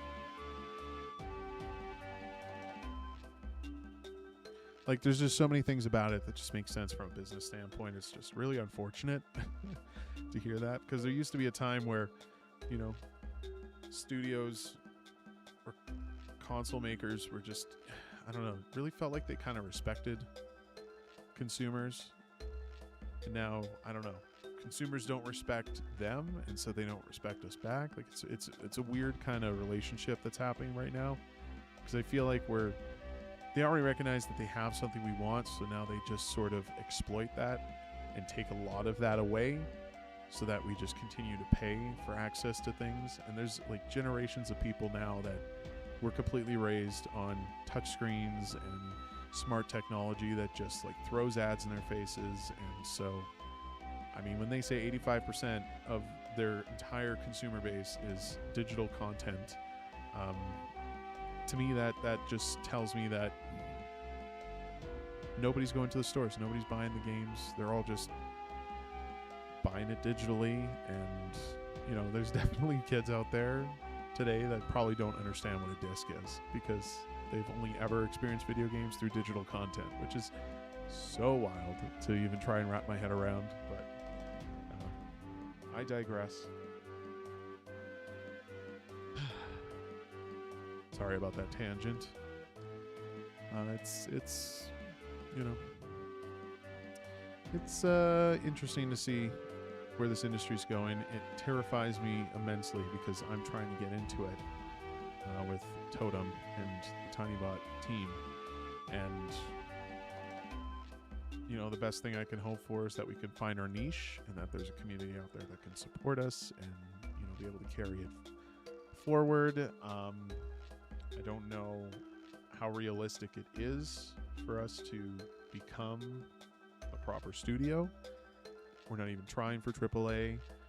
We want to keep it indie, but it just really seems like a gamble, and I know we're taking a huge risk doing it, but I mean, the alternative is just not working in the industry. Like, we could continue just making games, and we do that anyways. We got jam projects that we continue to make and we enjoy, but it's a medium we love. It's a medium we want to continue creating in, and companies just aren't hiring people like us. Like, there's so much talent out there. So many more experienced people that have like 10 plus years of working on so many different games. A lot of AAA talent, especially, has been losing jobs recently. So like the scene is just way more competitive. So I don't know.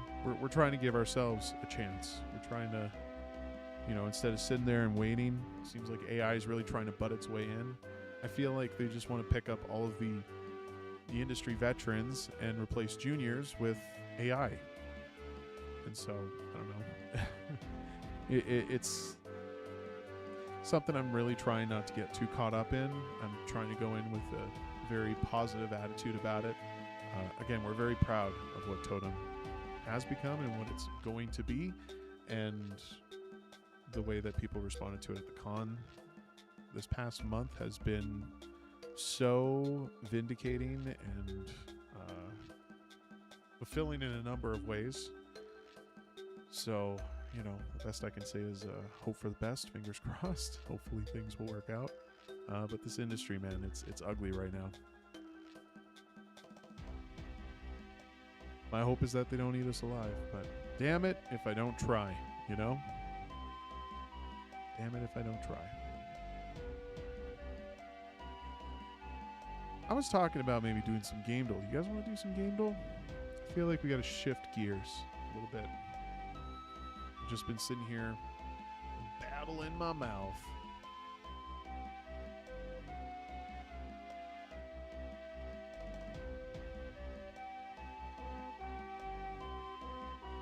Now, I've really slacked on my game duel. I haven't done as much game duel in my free time because I loved doing it for you guys on stream and stuff.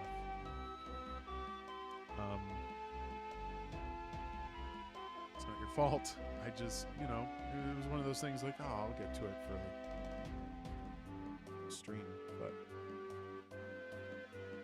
I'm starting to pull back a lot on that. Like, some of the games I haven't been touching are because, I want to play it on stream, but then I don't get around to streaming it, right? Here I am 2 months after the fact, like when I did my last stream, it's like I sort of slept off. Like 2 months worth of time I could have dedicated to finishing games. So what am I saying? I hope I'm back streaming on a more regular schedule, but again, the game takes priority, so we'll see where that goes.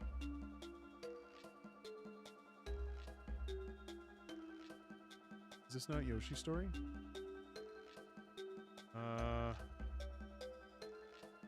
Is it story or is it... I'm not... Okay. I'm gonna say... You're heading to bed now? All right. Well, I hope to see you again. Sooner than later. Maybe even within the same week. This, I'm gonna say, is Yoshi's Island.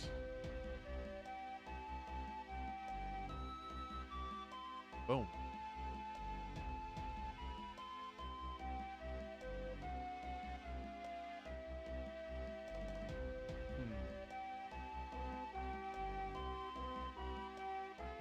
Contra 4? Wrong franchise, okay. This has a vintage feel to it.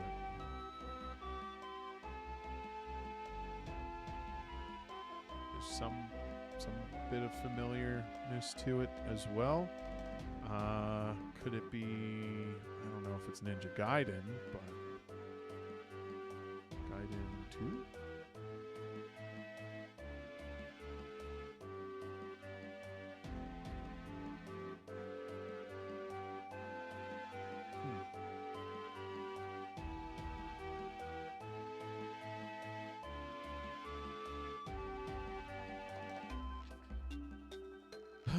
That...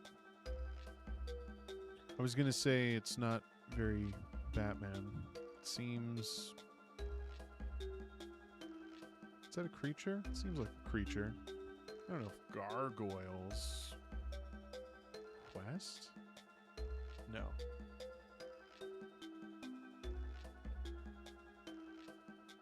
Seems kind of dog-like.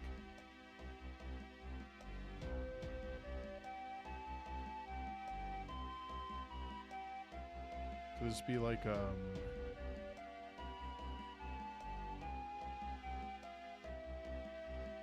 Darkwing Duck? Oh, is this Sly Cooper?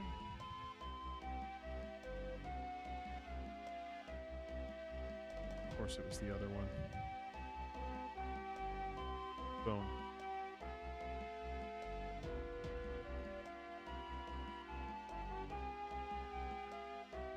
Huh. Must be a character, you say? Well.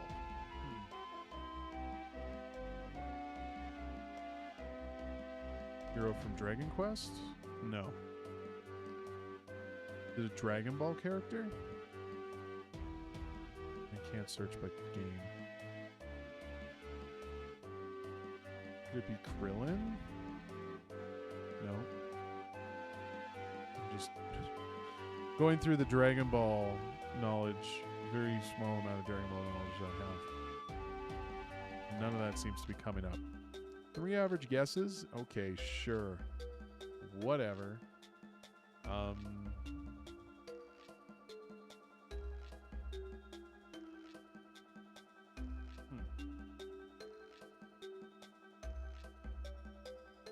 Maybe it's not a Dragon Ball type.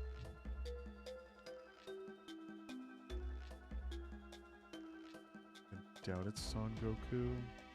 I just had to get something in there to see if it was the franchise or not. It's Yu-Gi-Oh!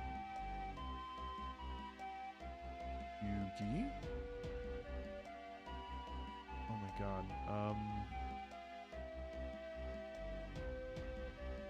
What is the name of Yugi's... The Pharaoh. What is it? Pharaoh? No. Oh, the Prince. Yami. There we go.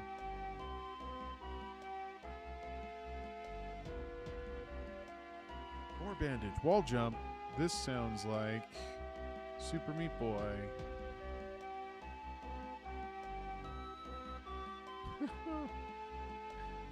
Yeah, this is a fun little fact, which I feel like most people know. But Meat Boy is a man without skin. That's what makes him a Meat Boy. And then the girl is like bandages. And then the villain is like a fetus or something. Okay, so let's go with Super Meat Boy. I swear to you, this is like the least amount of time I've spent on my dailies. I can't believe I'm not even guess. So it is a single player game. The release year is between 2011 and 2015. How do I know that already? Why is it telling me that?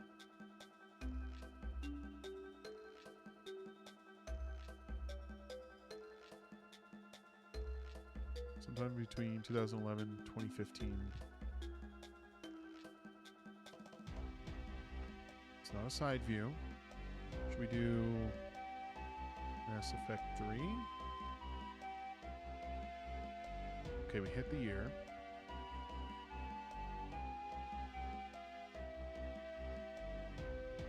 Not Unreal Engine. Does that rule out Witcher? I don't know if Witcher's in Unreal Engine. I'm actually not sure if it's in Unreal Engine. Let's try...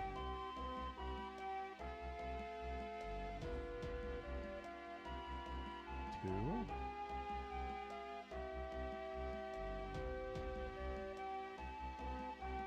Oh.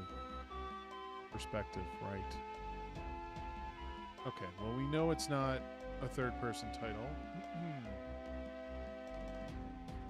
It's also not RPG or adventure, which rules out a fair amount.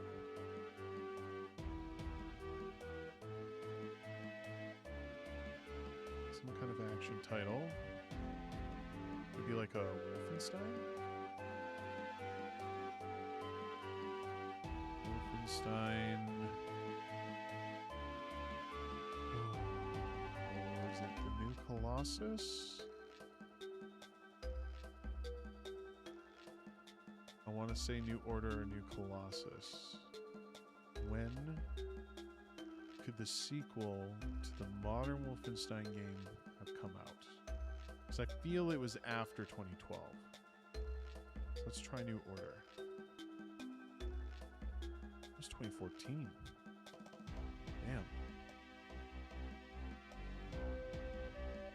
Okay, we've eliminated a fair amount here. It's not first or third. Also not side view. Does that mean... If it's not adventure RPG, does that mean that Diablo's off the table?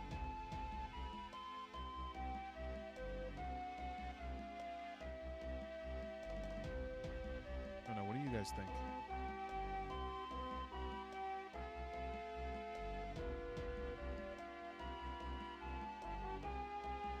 Seems like it might be a shooter as well. Oh, could this be like...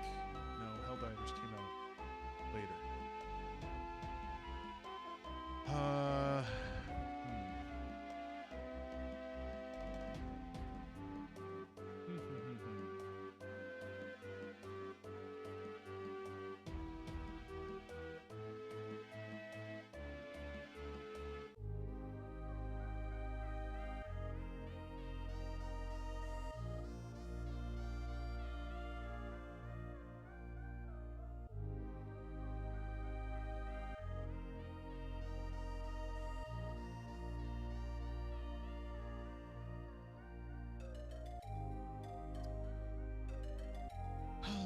Okay, so a single-player game in 2012.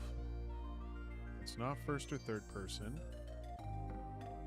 Or side view. So it's got to be, like, isometric, right? I guess auditory. But no, if we're going for adventure... Not adventure. What am I saying? Action. It's an action shooter. Definitely an action shooter. Top-down action shooter. I guess it could be... Could it be VR at that time? No. Maybe. 2012. Scratching. 2012.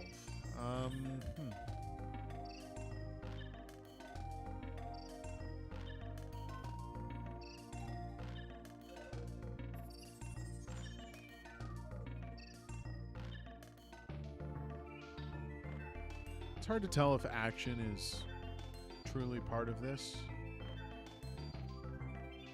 but I don't know. It's consistent.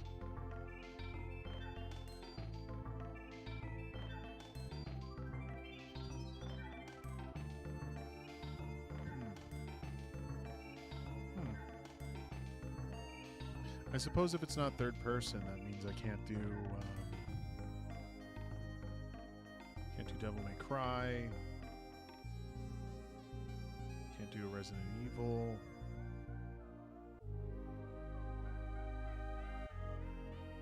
Can't do Dead Rising.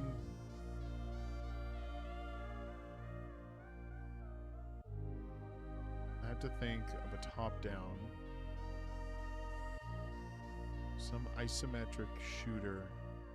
Helldivers is the only thing that comes to mind right now. But I don't know. I don't know if that's correct. Feels a little too early for Helldivers, to be honest with you.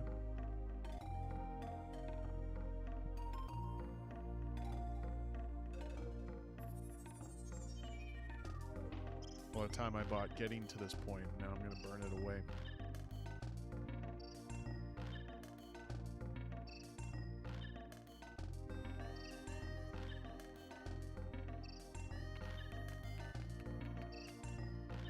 You gotta think of something.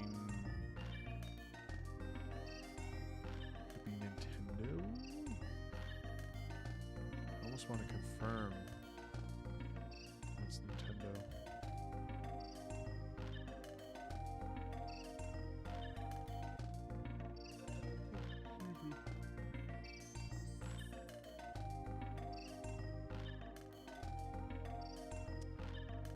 Could a Star Fox game be, when was the Wii U out?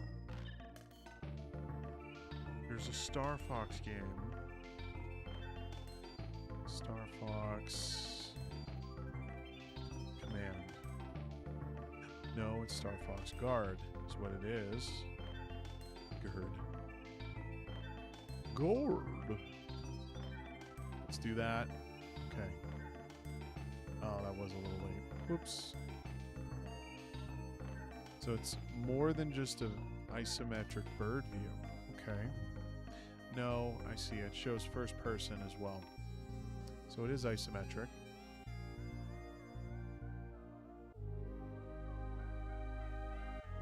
Could it be StarCraft?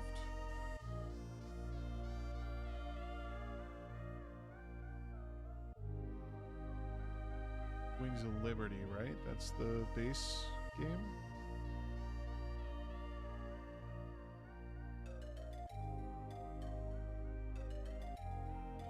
So no RTS or strategy.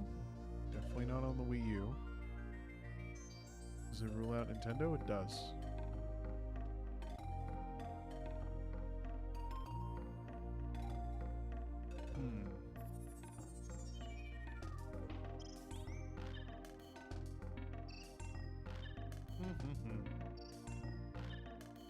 Is a game on PC.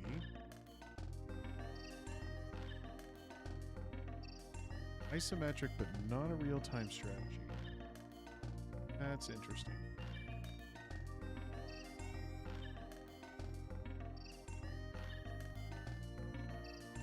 Could it be... Oh, hold on. Halo Wars?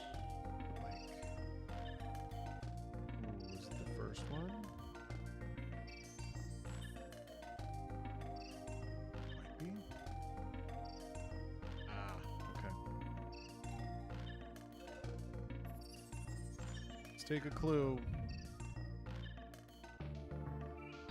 Dennaton and Devolver. Is this Hotline Miami?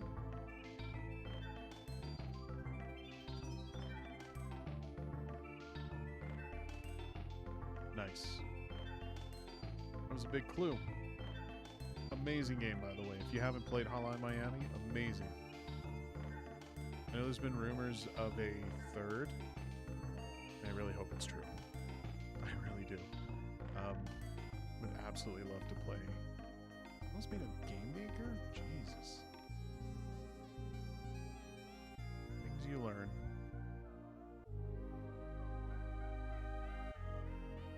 Games with screaming characters on the guy. I don't know if I... why not? Let's dive into it. Games whose cover art features one or more characters visibly screaming, yelling, or shouting. The expression can convey fear, anger, excitement, pain, or surprise, and is often used to emphasize the game's action, horror, comedy, or chaotic tone. I'm going to do terribly. Terribly, terribly. Choose how to play.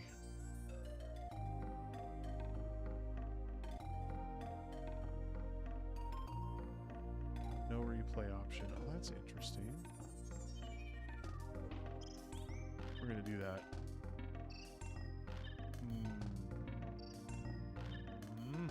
Right off the bat.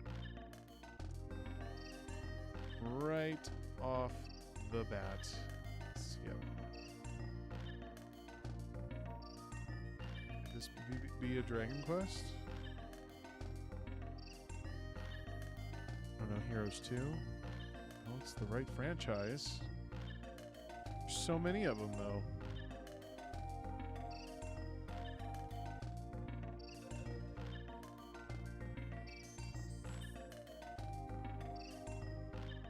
Okay.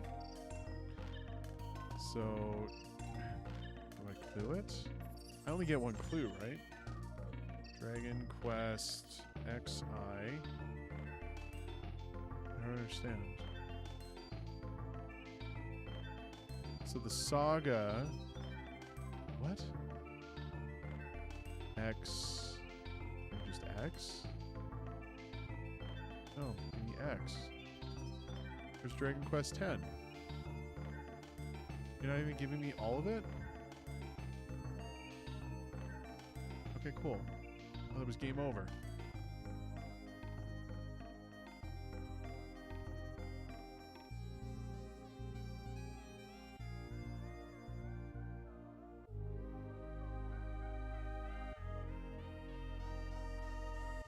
Could that be a Simpsons game?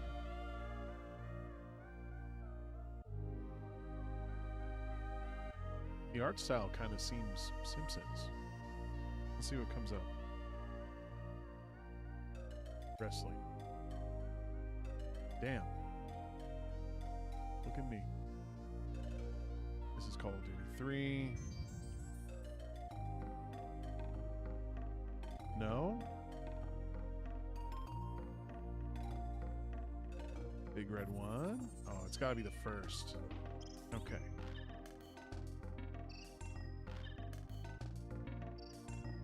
Ooh.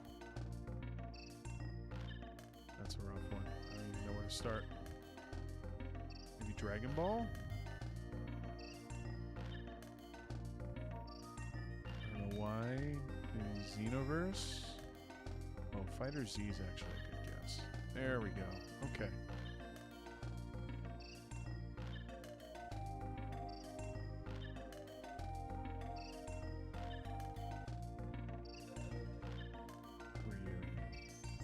Red Alert, maybe? No? Are you going to be stubborn about this? Am I not going to see anything till the end?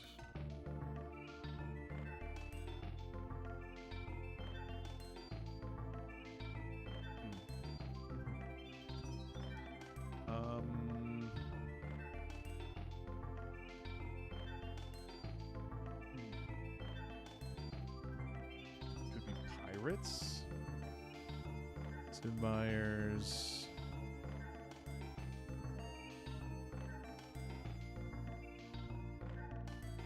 Oh. Is it called Loadout?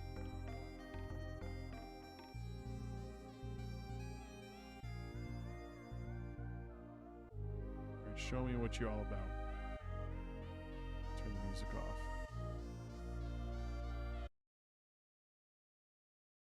Oh dear.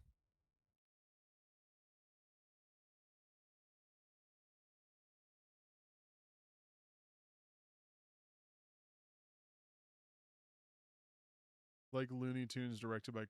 Really? Okay.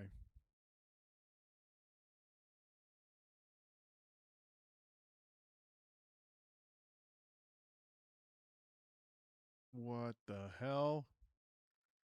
Bask in the chaotic frenzy. I'll be honest, I don't remember this game at all.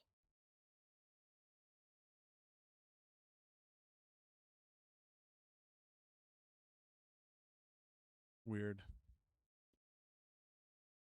Good, clean fun. I'm curious now. Loadout.com. Is the website? No, it doesn't exist.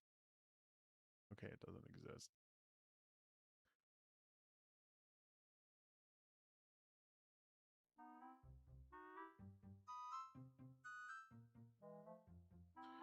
Phoenix Wright.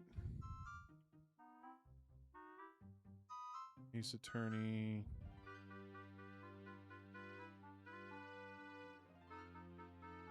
I'm gonna say Justice for All? No. Let's do maybe? I can. My keyboard is so fucked up right now.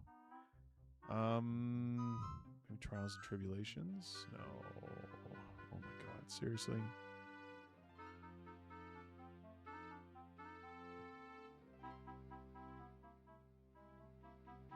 We did Justice for All. Trials and Tribulations. And go Dual Destinies. Oh, fuck you.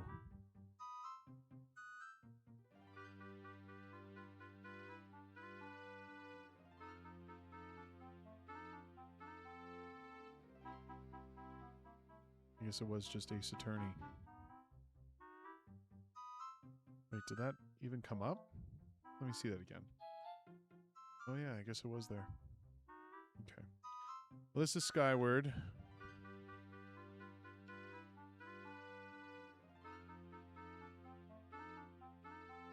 Luigi's Mansion. Oh. Ooh. I don't know. I just feel like Final Fight, maybe? Oh, it's FIFA. Fuck. What version? See, this is where it gets ridiculous. Is it... I'm gonna go maybe 17? Oh, 16. Never mind. That was a 4. So dumb. The Evil Within. Wonderful game, by the way. This is our Dragon Quest. Which one was it? 8. Yep. Rhythm Heaven.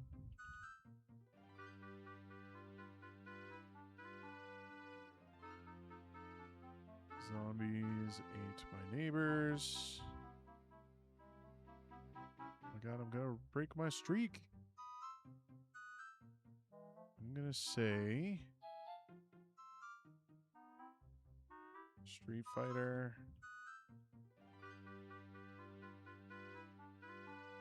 Third Strike? Oh.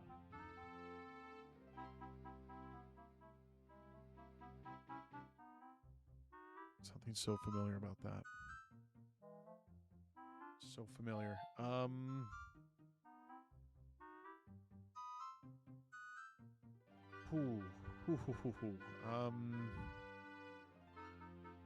Do I hit another skip just to see?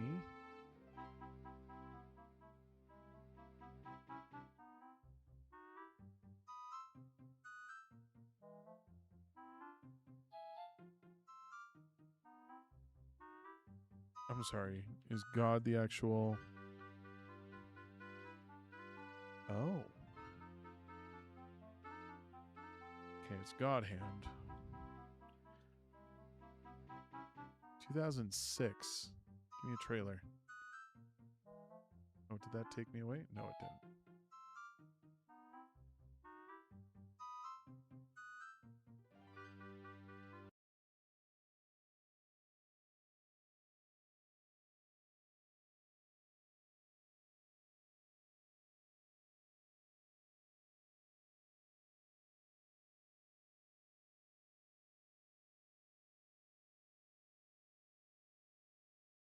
Okay. Wonder if the combat is turn-based. Say hello to God Hand. Is he the God Hand? It's a hard game. Is it, though? This feels almost like Mad World meets Space Channel 5.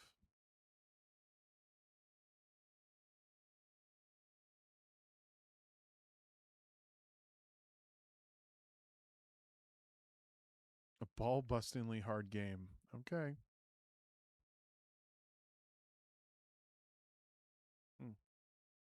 Okay.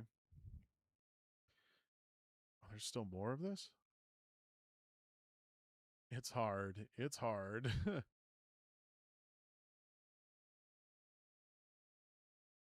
mean, it kind of looks fun in a No More Heroes kind of way.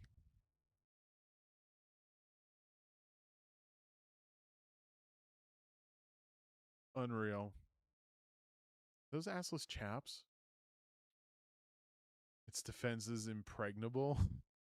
Prepare to take up the hand of God. Weird. What kind of comments are we getting here? And thus, one of the greatest games of all time was born. I think that everyone that has finished this game wants a second part, including me. One of the best trailers ever made. Okay, I lost 500 pounds doing that simple dance they do in this game. So in other, I mean, I don't know. There definitely seems to be an audience for this. Interesting.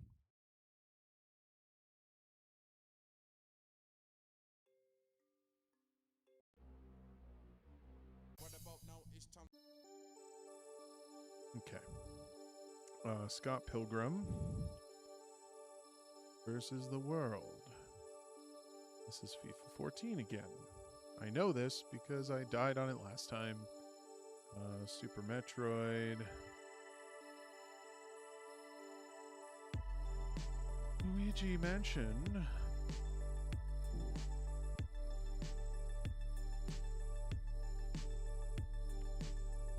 What? She looks familiar. Is this Gauntlet?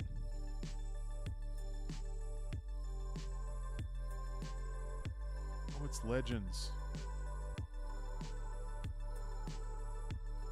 Ghost Recon. But like the first one, maybe? No. Do I just go 2? I'm gonna say 2.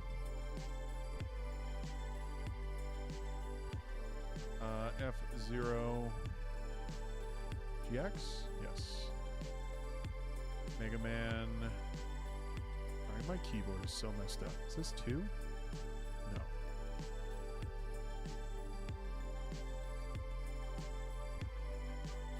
Correct franchise, wrong Saga. Is it X2? Oh, it's just X.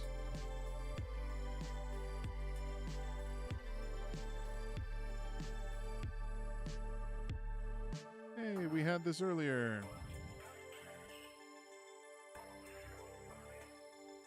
Raving Rabbids.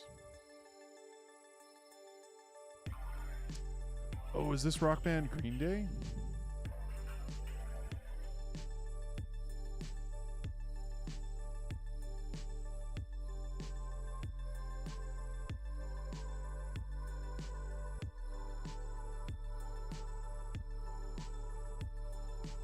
It doesn't quite fit, but I'm going to say Paperboy. Oh, it's Ratatouille. You never forget those feet. It's actually crazy how relevant this movie still is. I feel like it gets referenced all the time. Phoenix Wright, Ace Attorney, won't make that mistake again. Oh, here's a Dead Rising. Love that. This is... Fuck. I know it. I know it. Rage 2. Never played the sequel. Played the first one, though. Yoshi's Island.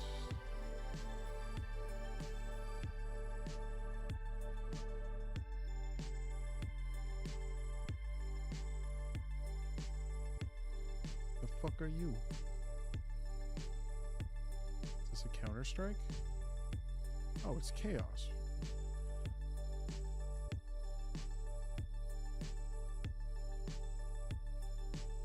Crazy Taxi.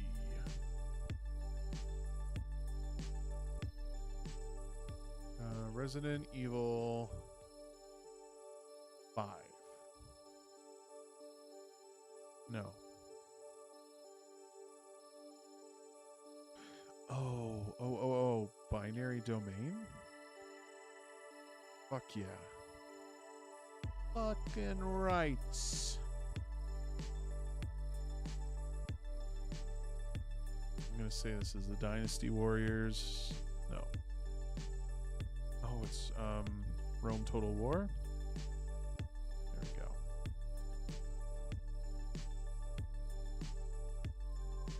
Now is this final fight? No. I think it's Tekken though. But like, I don't know, 3? Oh boy. Wrong franchise. What other oh, tag tournament. Street Fighter vs. Tekken, okay. Thank God for that hint. What do you guys think this is? Too late, I already jumped to it.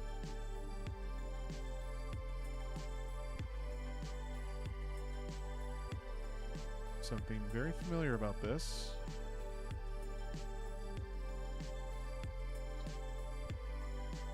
What is it?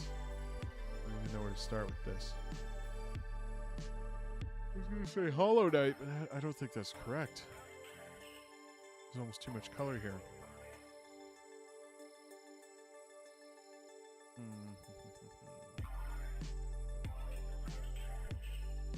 I don't know. Whatever. Fuck it. No. Okay. I recognize it, but I can't remember the title.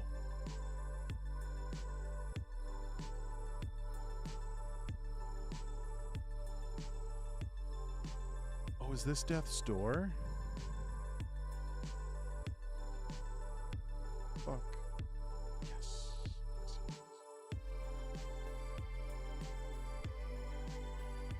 I'm gonna say Warcraft 2? No, it's Doom 3. And Skyward Sword at this stage can run. God damn it.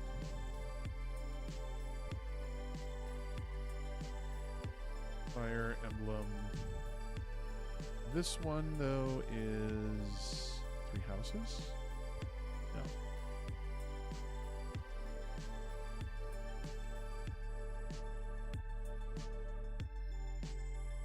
So it says it's the correct franchise and saga, but Three Houses I don't think has anything.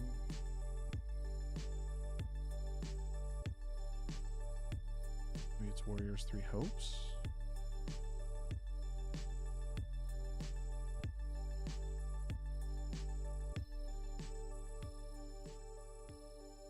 See, I almost don't want to do this one because it feels like I'm doing the wrong saga, but what else goes with Three Houses? Is it Sacred Stone?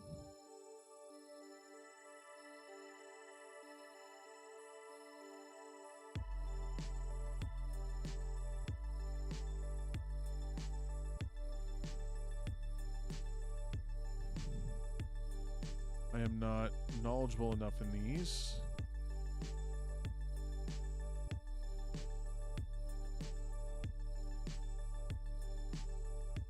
Fuck me. Oh, what's that? Okay, so if I do... Oh. Fire Emblem. So, I don't think it ends with a T. You can take those out. Is it Heroes? Fucking God, I swear. Oh, there's Three Hopes. Did I already ask for Sacred Stone? I did. Do I take the clue? Might have to take the clue. I don't want to risk losing the streak. Show the clue.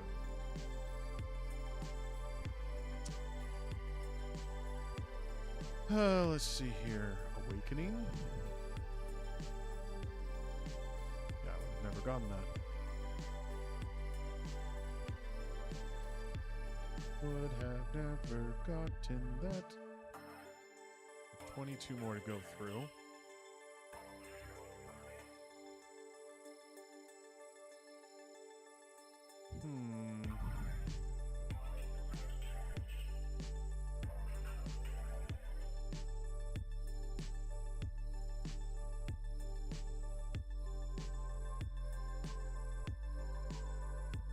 This is BPM, right?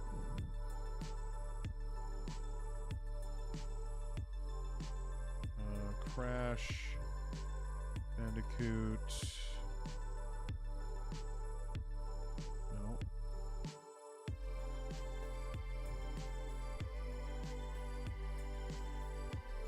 Warped. What? Oh yeah, of course it's not warped. What am I thinking? It wasn't Cortex Strike. Okay, hold on. I gotta copy paste this. So we have Warped, Cortex Strikes Back. Warped, Cortex Strikes Back. It's definitely not It's About Time. Definitely not N-Sync Trilogy. Wrath of Cortex.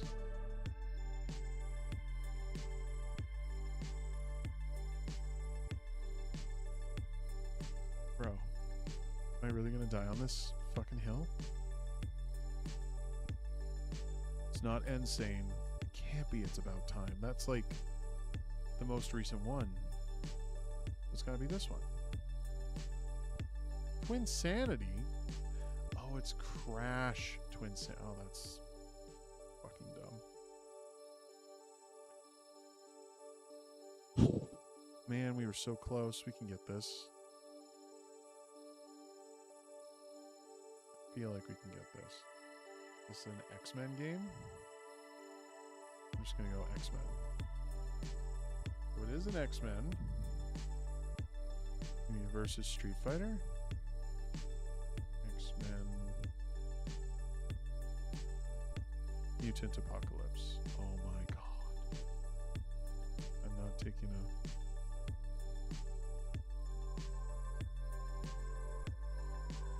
The Uncanny X-Men? Children of the Atom. Did we even have that option? There we go. Mario and Luigi. Bowser's Inside Story. WarioWare.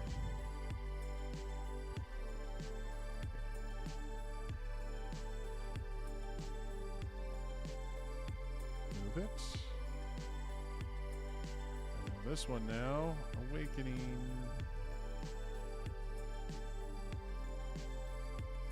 Fuck, what was this one again? Oh yeah, Ratatouille. This one, Simpsons Wrestling. FIFA 14. I feel like there's going to be other FIFA titles. Or like... I feel like you could insert almost any sports game and it would be that. Oh my god, what was this? I can't remember what this was.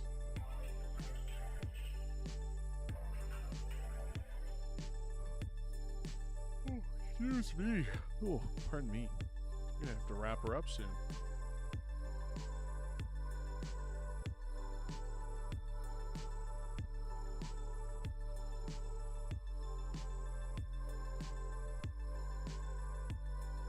Bro, I'm blanking. I forget what this is.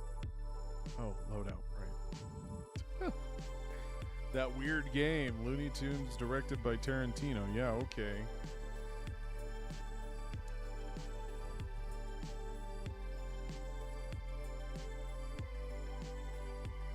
There we go. Something different.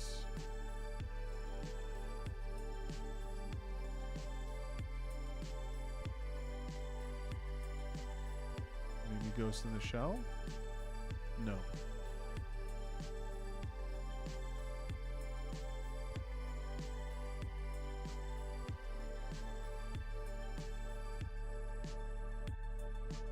I'm actually gonna do this. Definitely not Magic the Gathering. There's like something with Ghost in it. If I just write Ghost...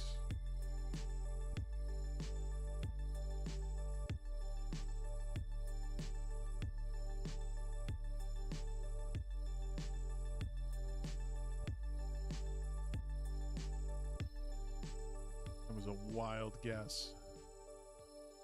Wild guess. God Hand.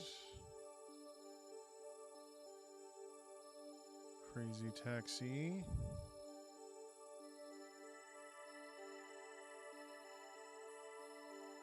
This is California. No, what's it called? Cruisin' USA.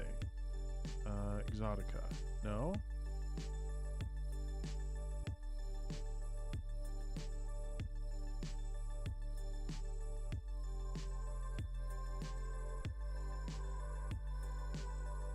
Oh, it's Crash Racing.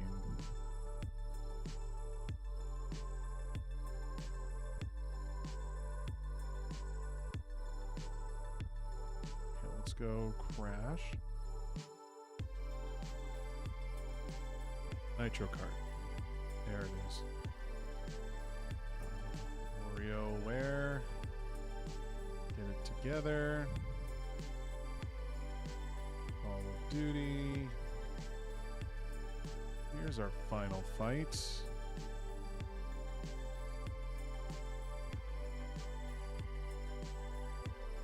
Guess.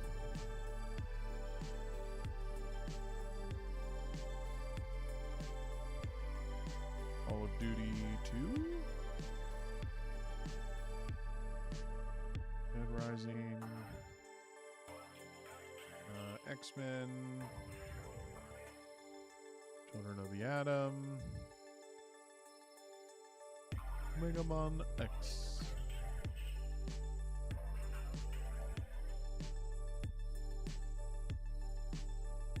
It almost feels like cheating going back through this like a third time. It's been 3, right? Rome Total War. Crash. Crash Twinsanity. There we go. Pizza Tower. Another wonderful game. I mean, all of these are great games. Ooh.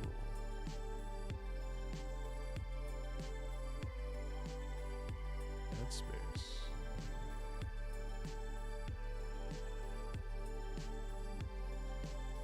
Street Fighter. Oh my god, I can't type tonight. To make matters worse, and I keep saying this, my keyboard is starting to act up. It's spamming inputs. It's ignoring inputs. Yoshi's Island.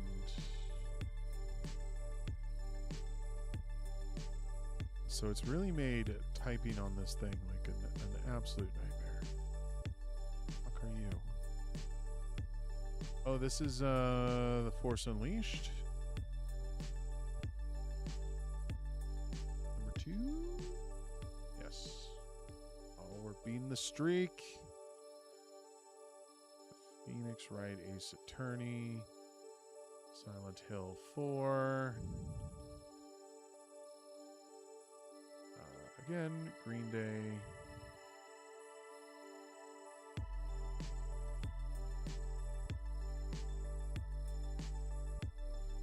Skyward just keeps getting pushed back further. That feels like a given. Same with the F-Zero. Dragon Ball. Fighter Z. See the A especially. Like the A is one of those common buttons that just doesn't catch half the time. What were you? Oh yeah, Reign of Chaos.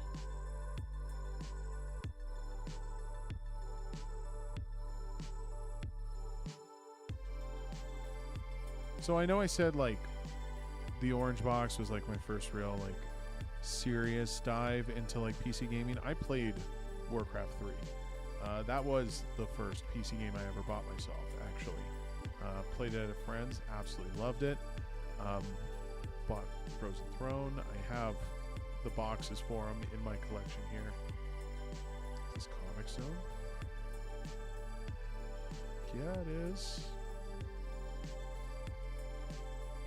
So I guess I've been with PC gaming for an awful long time, but I don't feel like I truly got into it until until I finally adopted Steam. Dragon Quest. Oh my god, goodness, I'm burping so much. Turning the Curse King. Hit and run. How much is left? We don't have much left. It's going to be all games we've already encountered, right? Ghost Recon 2. Oh.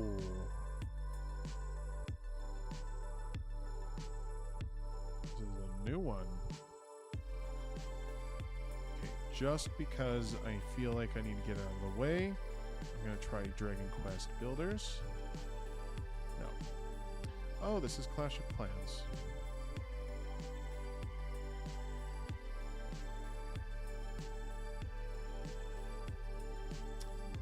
Red Dead Revolver. And Wario Land Shake It. I really should bring back Wario Land. It's a great series. Yay!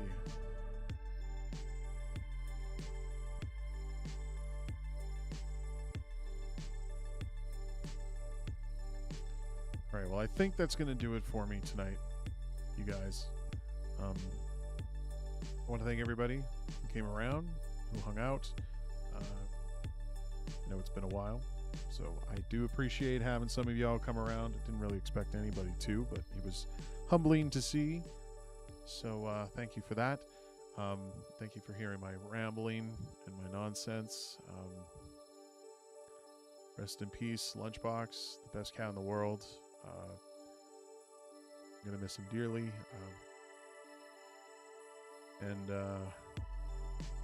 Yeah, if you guys want to support TinyBot, please check out our content. We're on all social media under TinyBot Games, and tinybotgames.ca is the website if you guys want to go check that out. It's very bare bones right now. All it really is a sign-up form for a newsletter where we will eventually update everybody on when the Steam page is up. If you'd like to throw your email out there, you're more than welcome to. I understand if you don't, but you know, it's good to see that engagement, to know that people are listening. It gets very lonely when you're sort of trapped in your office and just, you know, you just kind of get lost in the sauce sometimes. So, you know, any support you guys are willing to provide would be greatly appreciated. I, of course, will put links in the description below. And am I back? I'd like to say I am. I don't know if I'll be as able with my consistent streaming, as inconsistent as it was from before, but I'd like to think that what I'm striving to do is stream at least once a week. It'll likely happen more so on weekends. I think Sundays were kind of my standard before, so I want to get back to those. I almost did it this past weekend, but you know, things happen. Of course, understand that, you know, there's a lot of things that kind of take priority from that, and this sort of just happens when I'm in the mood for it. I do have a lot of games to catch up on though, so I would like to get back into it. I do miss it. Miss you guys especially. So I hope to see you there for that. At another time, place. And yeah, on to the next chapter in my life. And I hope to see you guys there for that. But it's been greatly appreciated having you all around. If you haven't done it yet, please hit that like, follow, and subscribe to the channel. You can find me, Gingy Beardy Guy, on all major platforms. I stream on YouTube, Twitch, and Kick if I want to. And yeah, check out Totem. Keep an eye peeled for Totem, and look forward to future updates relatively soon. Okay? I'll talk to you guys later. Bye-bye. No! Why is the end show button not working? Okay, we're just gonna do this.